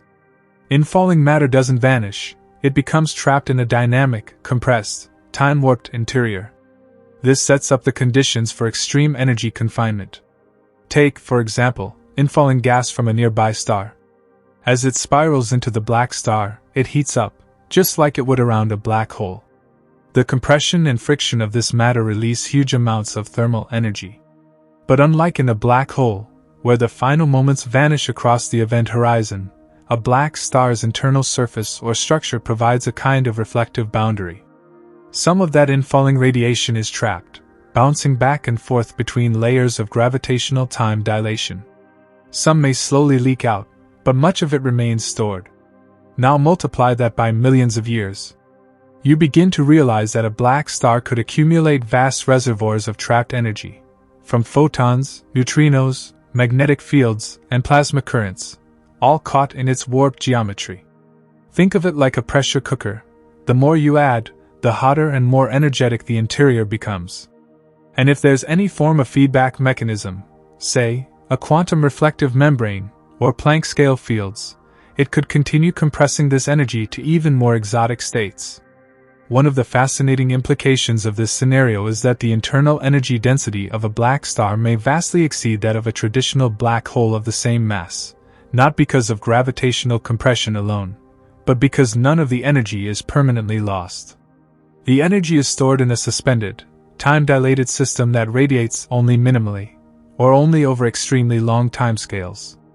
It is a thermodynamic prison of sorts, but one that still interacts faintly with the universe outside. Physicists have proposed several mechanisms that could explain this containment. One is vacuum polarization, in which quantum fluctuations in the vacuum act as a repulsive pressure, preventing total collapse. Another is quantum pressure, similar to neutron degeneracy pressure, but arising from exotic particles or stringy degrees of freedom. In both cases, energy becomes trapped because there's no escape route, not due to a horizon, but due to a gradual feedback loop where time stretches and light redshifts endlessly before it can emerge. And then there's the notion of a gravitational cavity, an interior region where photons and particles are forced into closed orbits by the space-time curvature itself. In this region, energy becomes stuck in a kind of echo chamber. Gravitons, photons, even plasma shockwaves could circulate within this structure, leaking out so slowly that they contribute almost nothing to observable emissions. Over billions of years, this structure would hold more and more energy, becoming a latent powerhouse of stored mass energy waiting for a catastrophic release, or perhaps destined to persist until the universe itself decays. One speculative scenario even posits that black stars might function as quantum capacitors, objects that don't just store energy but structure it, organizing internal energy flows in ways dictated by quantum geometry. In this view, the very geometry of space-time inside the black star becomes a reservoir, storing not just classical energy but quantum information encoded in the tangled lattice of space-time. Could this energy ever be released? That's one of the most mysterious questions. A black star might radiate slowly, mimicking Hawking radiation but without the horizon. In that case, it could evaporate over time, possibly far more slowly than a black hole, gradually releasing its stored energy across trillions of years. Alternatively, some dramatic event, like a collision, a sudden instability, or a quantum transition, might rupture the internal structure, releasing the stored energy in a massive explosion. Such an event might appear as a hypernova, a gamma ray burst, or some entirely new astrophysical signature we've yet to observe. Another mind-bending possibility is that this energy powers hidden processes. If black stars contain internal time loops, or regions where quantum fields are warped into strange configurations, their internal energy might support phenomena unknown to modern physics, topological transitions, quantum tunneling events, or even baby universe formation. In that case, black stars aren't just storing energy for later release, they're cooking new physics inside their warped interiors. So from a cosmological perspective, a black star is more than a weird object, it's a reservoir of potential. Potential energy, potential entropy, potential information, and perhaps potential discovery. In a way, they resemble an ultimate paradox. The most silent objects in the cosmos might also be the most energetic. Not because they radiate, but because they don't, and thus they retain everything they've ever swallowed. Every photon that fell in. Every ounce of mass. Every quiver of vacuum energy. Every quantum fluctuation caught in their web of time. Black holes may be the end. But black stars? They might be the pause before something even more powerful. The collapse of a massive star under its own gravity is one of the most violent processes in the universe. When the fuel runs out, nothing remains to hold back the crushing inward pull. In ordinary stellar deaths, degeneracy pressure, a quantum mechanical force, can halt the collapse. White dwarfs are held up by electron degeneracy pressure. Neutron stars resist collapse through neutron degeneracy. But for black stars, theorists propose an even deeper, more exotic resistance, quantum pressure. This isn't just about packing particles tighter. It's about how the vacuum itself, space-time geometry, and the laws of quantum fields respond when pushed to extremes. And it's here, at the ragged edge of general relativity and quantum theory, that quantum pressure might step in as the hero that halts complete collapse. Let's start with a simple idea: quantum degeneracy pressure. According to the Pauli exclusion principle, no two identical fermions, like electrons or neutrons, can occupy the same quantum state simultaneously. When a star collapses and the density increases, the fermions are forced into tighter and tighter spaces. Eventually, the particles push back, not because of any classical force, but because quantum mechanics forbids further compression. That's what supports white dwarfs, electrons, and neutron stars, neutrons. But even this pressure has limits. For objects beyond about 2.5 to 3 solar masses, not even neutron degeneracy can prevent collapse. At that point, we expect black holes to form. Yet what if something else kicks in before total collapse? One candidate is vacuum polarization, a phenomenon predicted by quantum electrodynamics, QED. In the presence of an extremely strong field, the vacuum isn't empty. Instead, it behaves like a medium, teeming with virtual particles popping in and out of existence. If gravity compresses matter to extreme levels, the local energy density of space becomes so high that virtual particles can influence macroscopic behavior. the vacuum begins to polarize, generating a kind of repulsive quantum pressure that pushes back against further collapse. This vacuum polarization could act as a counter-gravity force, a quantum resistance emerging from the fabric of space itself. It's been proposed that near Planck scale densities, this effect becomes dominant, preventing the formation of a singularity and halting the creation of an event horizon. Instead, the collapse freezes into a near black hole, a black star. Another avenue is found in quantum field theory in curved spacetime. As gravity grows stronger, it distorts the behavior of quantum fields. In the classical world, space is passive, it gets curved by mass. But in the quantum world, the fields living in spacetime can push back. In these curved backgrounds, quantum fluctuations can produce negative energy states or pressure-like forces that balance the collapse. This is similar to the Casimir effect, where quantum vacuum energy creates measurable force between conducting plates in a lab. In a black star, this effect would be dialed up to cosmic proportions. Some researchers propose that this backreaction from quantum fields leads to Planck scale pressure, a resistance that becomes infinite as the collapsing matter approaches the critical radius, ensuring that it never fully crosses into singularity or forms a permanent horizon. Another possibility involves non-commutative geometry, a theoretical framework where the very coordinates of space and time become fuzzy at tiny scales. In this approach, space itself resists being compressed beyond a certain threshold. There's a built-in, quantum graininess to spacetime that forbids total collapse. Imagine trying to press down on a sponge, only to discover it refuses to compress past a certain limit, not because of internal tension, but because its very structure won't allow it. In this sense, quantum pressure becomes a geometric phenomenon. Then there's the idea of asymptotic safety in gravity, a framework where gravity becomes effectively weaker at very high energies. This weakening could cause gravitational collapse to slow down or stop entirely before forming a singularity. Gravity itself may self-regulate, and quantum pressure may not come from matter or fields, but from gravity's own evolution under the renormalization group flow. In other formulations, particularly those inspired by string theory, the collapse is resisted by stringy excitations and de-brane tension. Here, instead of particles, the core structure of matter is made of vibrating strings. When these strings are packed too tightly, they create tension, not unlike stretching a rubber band. That tension might oppose further collapse. Some string theorists even suggest that a string star, or a fuzzball, replaces the black hole's interior, a tangled mess of quantum strings exerting enormous pressure against gravity's pull. There's also a class of theoretical objects known as Planck stars, introduced in loop quantum gravity. These are remnants of collapsing stars that bounce back due to a quantum gravitational repulsion at Planck scale density. Instead of a singularity forming, the core hits a quantum limit and rebounds outward, though in slow motion, due to intense time dilation.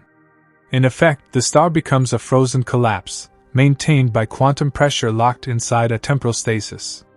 All of these scenarios, vacuum polarization, curved space quantum effects, stringy tension, loop gravity bounces, share a common theme, a rejection of the singularity.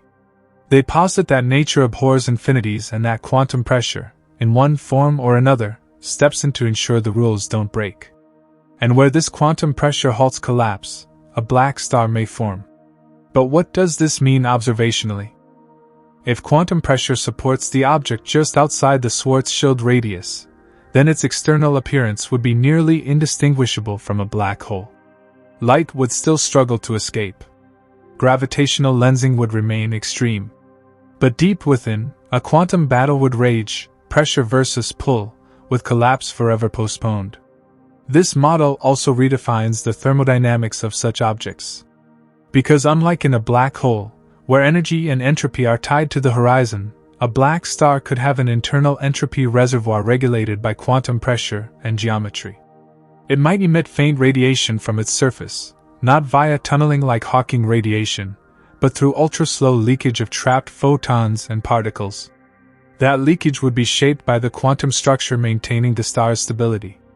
It may even produce gravitational echoes if disturbed, subtle ripples in spacetime that ring differently from true black holes, because the interior is not a smooth vacuum, but a vibrating, quantum pressurized core.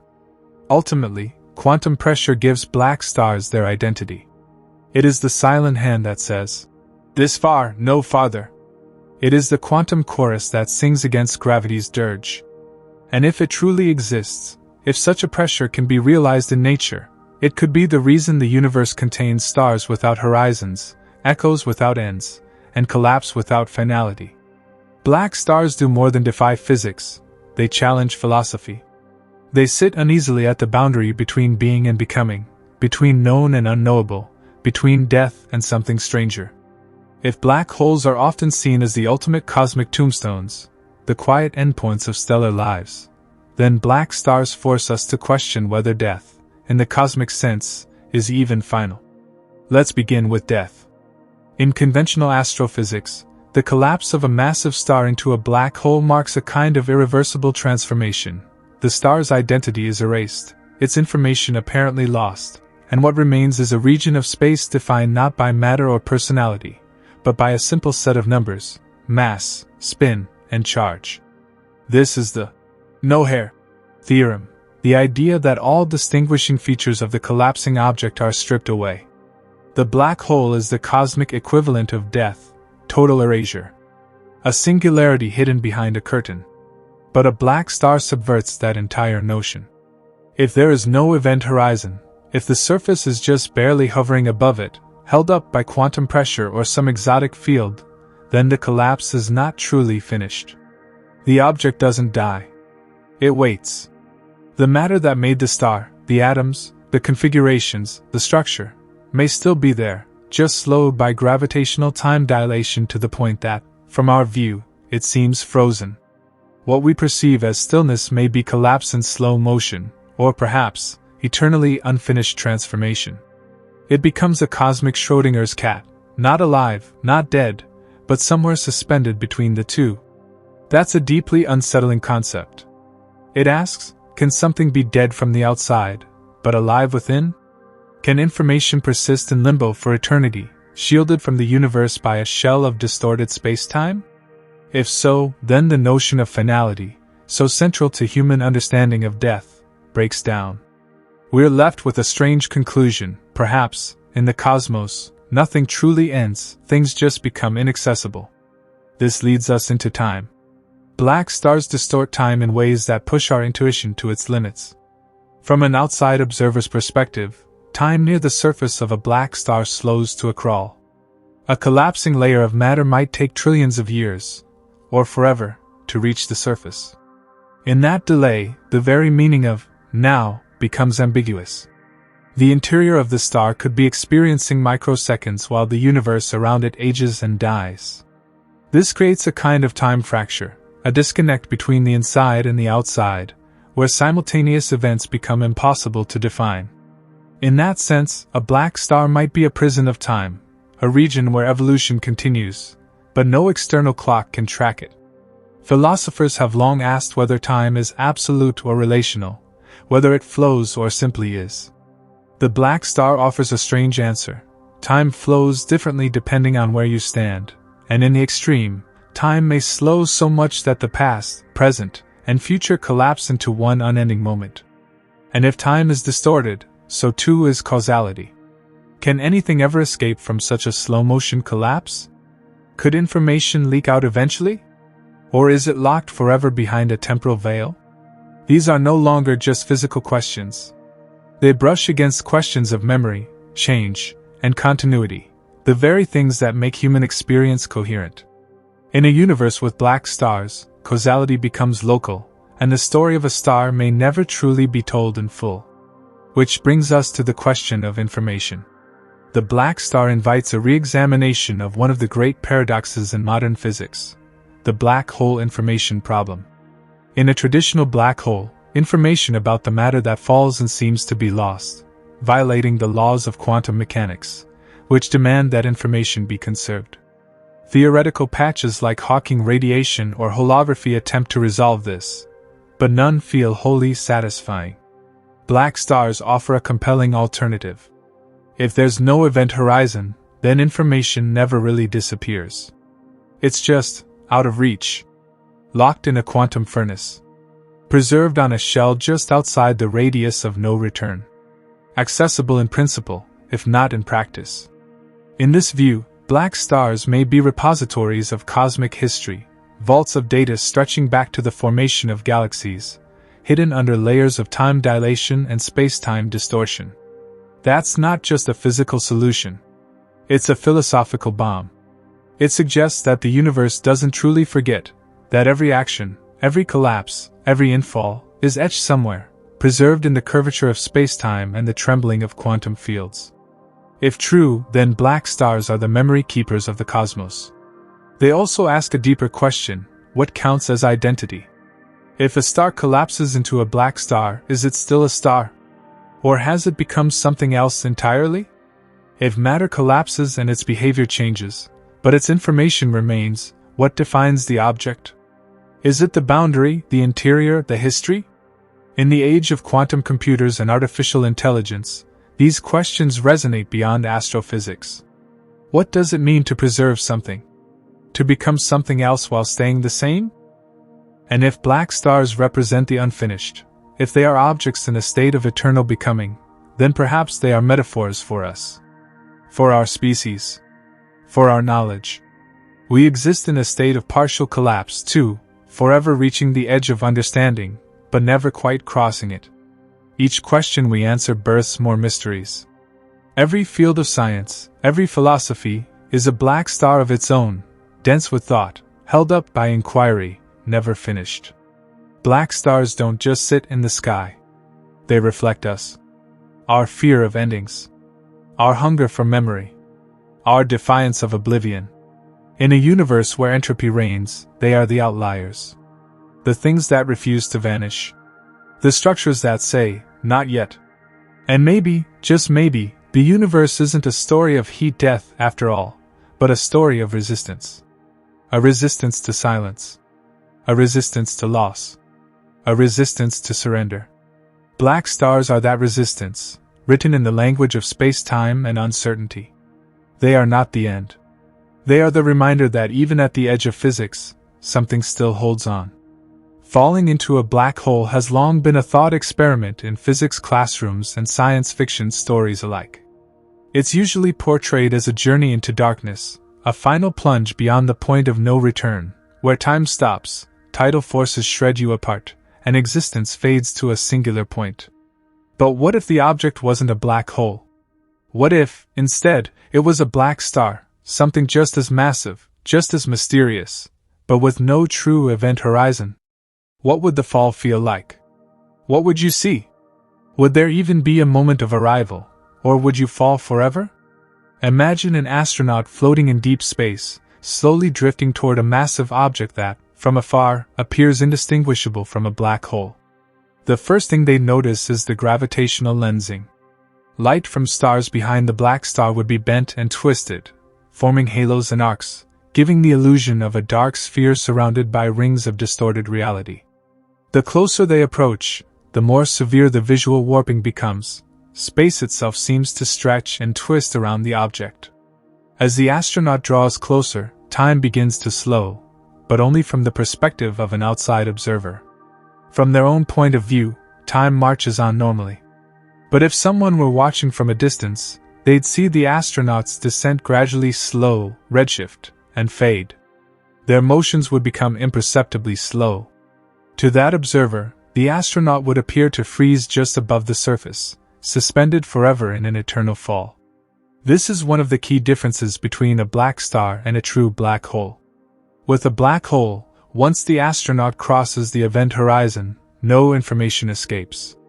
No light, no signal. The event horizon is a one-way boundary.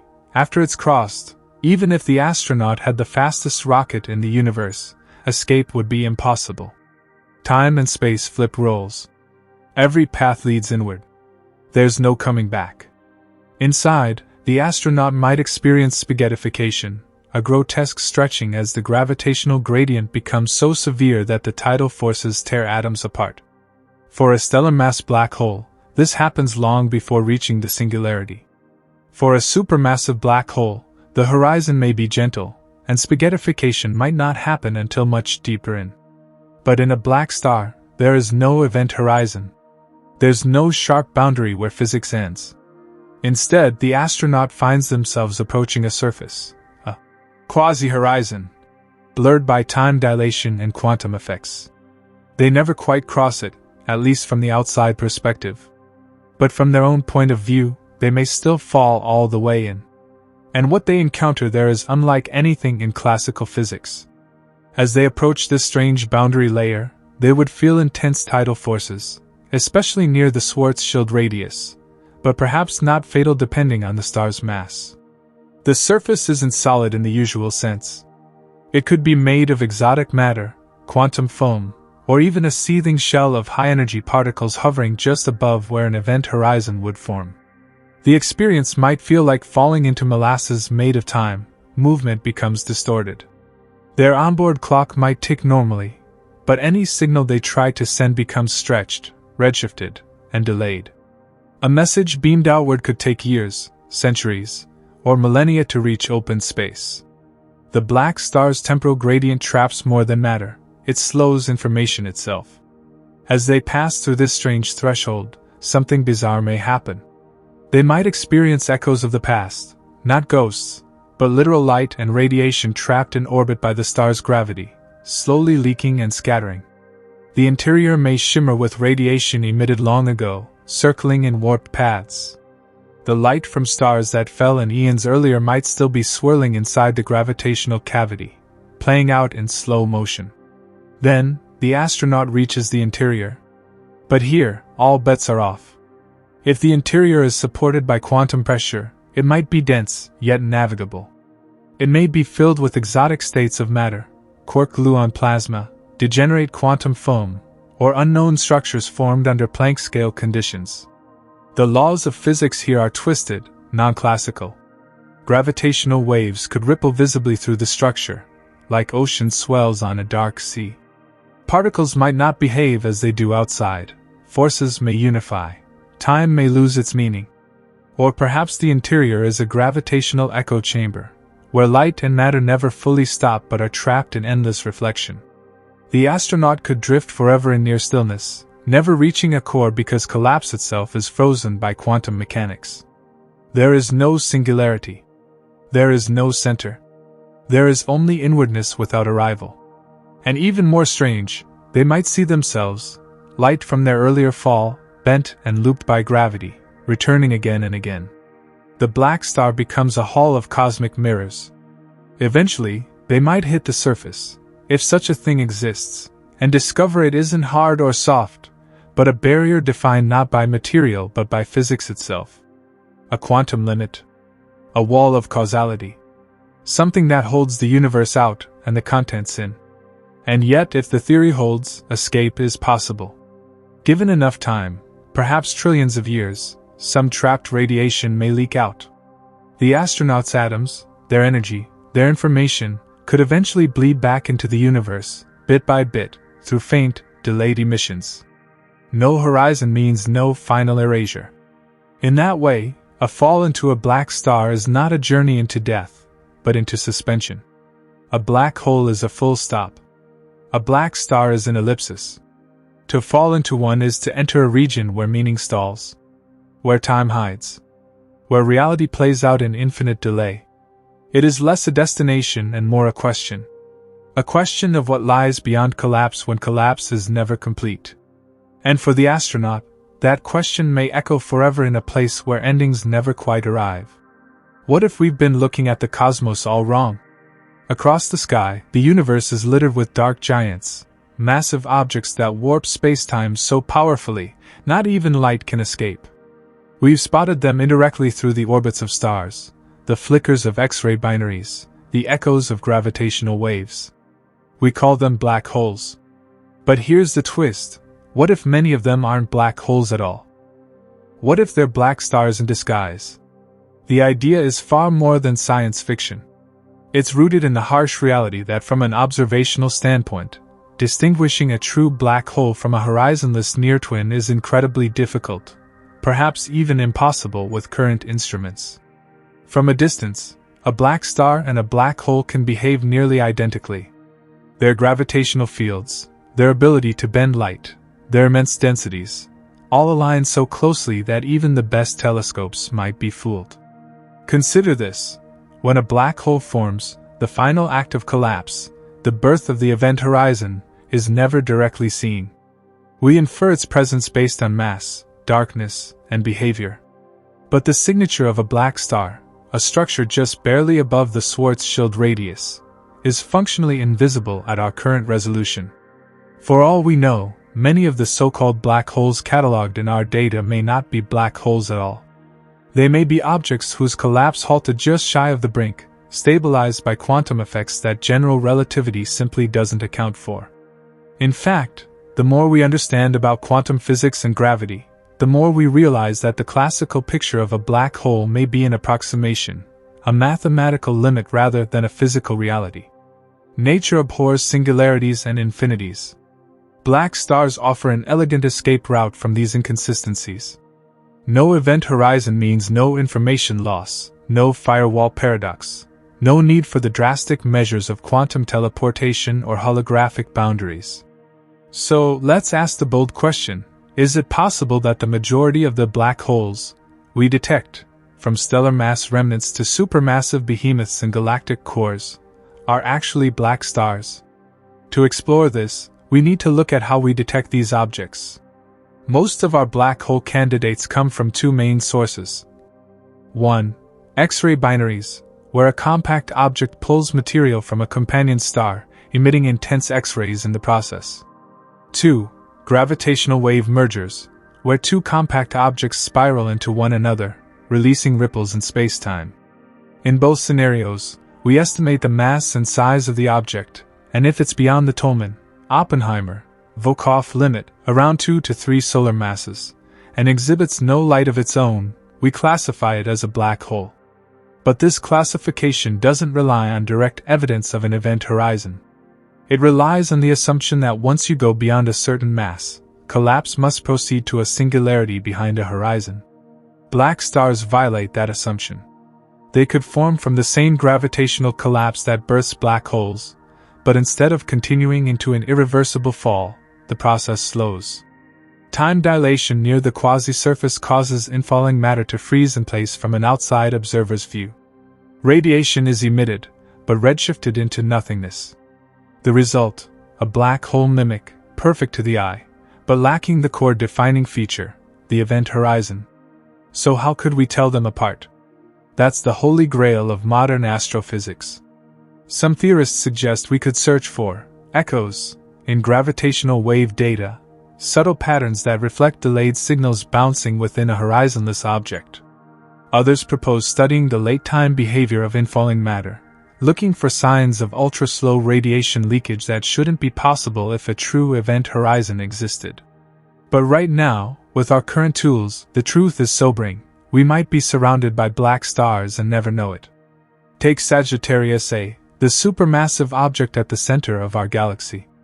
It has the mass of over 4 million suns and bends light into a near-perfect ring. The Event Horizon Telescope gave us an image that looked remarkably like a black hole silhouette. But what did we really see? Not the event horizon itself, but the photon ring, a region where light bends into orbit due to intense gravity. A black star can produce the same signature. The difference lies in the fine details, possibly in the timing of flickers, or the spectrum of emitted radiation, subtleties that remain buried in noise for now. Even more tantalizing is the early universe. In the dense, chaotic moments after the Big Bang, conditions were extreme enough for primordial black holes, or perhaps primordial black stars, to form. These would have cooled over billions of years, gone quiet, and become invisible sentinels in the dark. If they never had horizons to begin with, they might still harbor pristine quantum information, storing records of the universe's earliest epochs. And if they're common, it changes everything. The gravitational landscape of the cosmos would be filled not with sealed-off voids, but with quantum-sheet structures, each one storing energy, matter, and time in slow-motion collapse. It means our models of galaxy evolution, stellar death, and cosmic entropy need revisiting. It means the thermodynamic fate of the universe might be fundamentally different than what we thought. Instead of a future ruled by black hole evaporation, slow heat death, and the erasure of information, we might live in a cosmos filled with undead stars, objects that never died completely, that still harbor memory, energy, and potential. And that realization is deeply philosophical. If true, then every black hole is not an end, but a cosmic pause button. Each one could be a story on hold, a truth waiting to be read, a process paused at the brink of completion. And perhaps someday, with better instruments or deeper understanding, we'll learn to read the signs, decode the echoes, and finally answer, is the darkness hiding something even stranger than we imagined? Perhaps at the edge of gravity's rule, where light nearly vanishes and time nearly dies, something resists. A whisper of quantum law. A star without a finish line. That is the black star, a cosmic hesitation, a shimmering contradiction, an unresolved chord in the symphony of space and time. It is not a destination, but a question suspended in gravitational silence. It asks us to reconsider the very things we think we know, that stars must die, that collapse must complete, that singularities are inevitable. It defies the finality that black holes represent, and replaces it with something much more subtle, more intricate, and infinitely more mysterious, perpetual potential. In the black star, the cosmos draws a boundary, but not a wall. It slows the fall, but does not forbid it. It bends the rules, but doesn't break them. It reminds us that the universe may be less about endings and more about edges, places where change asymptotically approaches completion, but never quite arrives. From across the galaxy, it may look just like a black hole, dark, silent, a silhouette against the luminous backdrop of stars. But if we could peer closer, listen deeper, and think wider, we might see the truth, that this darkness is not a void, but a veil. Behind it lies not nothingness, but everything still happening, trapped in time's slowest current. The black star is a monument to the limits of classical thinking. It holds in its frozen shell all the inconsistencies that plague physics, singularities, information loss, paradoxes, and binds them in stillness, refusing to let them spill into the void. It offers a path forward, not a theory, but a possibility. A space in which general relativity and quantum mechanics do not collide, but coexist in quiet tension. Perhaps these stars exist not to collapse, but to teach. Not to end, but to pause. And maybe, just maybe, their existence points to something deeper, that nature prefers preservation over destruction, resilience over surrender, and elegance over chaos. They are not black holes. They are black stars. And as we stand at the edge of our understanding, staring into the cosmic abyss, they stare back, not with malice or mystery, but with an invitation. To look again. To question deeper. To wonder harder. Because at the edge of the horizonless horizon, where laws nearly break and light nearly fades, the universe might be whispering its most important secret. And that whisper says, not all collapse is final. Not all darkness is death. And not all stars are gone when they stop shining. This video is for educational or entertainment purposes only, and information provided in the video may be incorrect. Like the video and subscribe to the channel for more such amazing videos.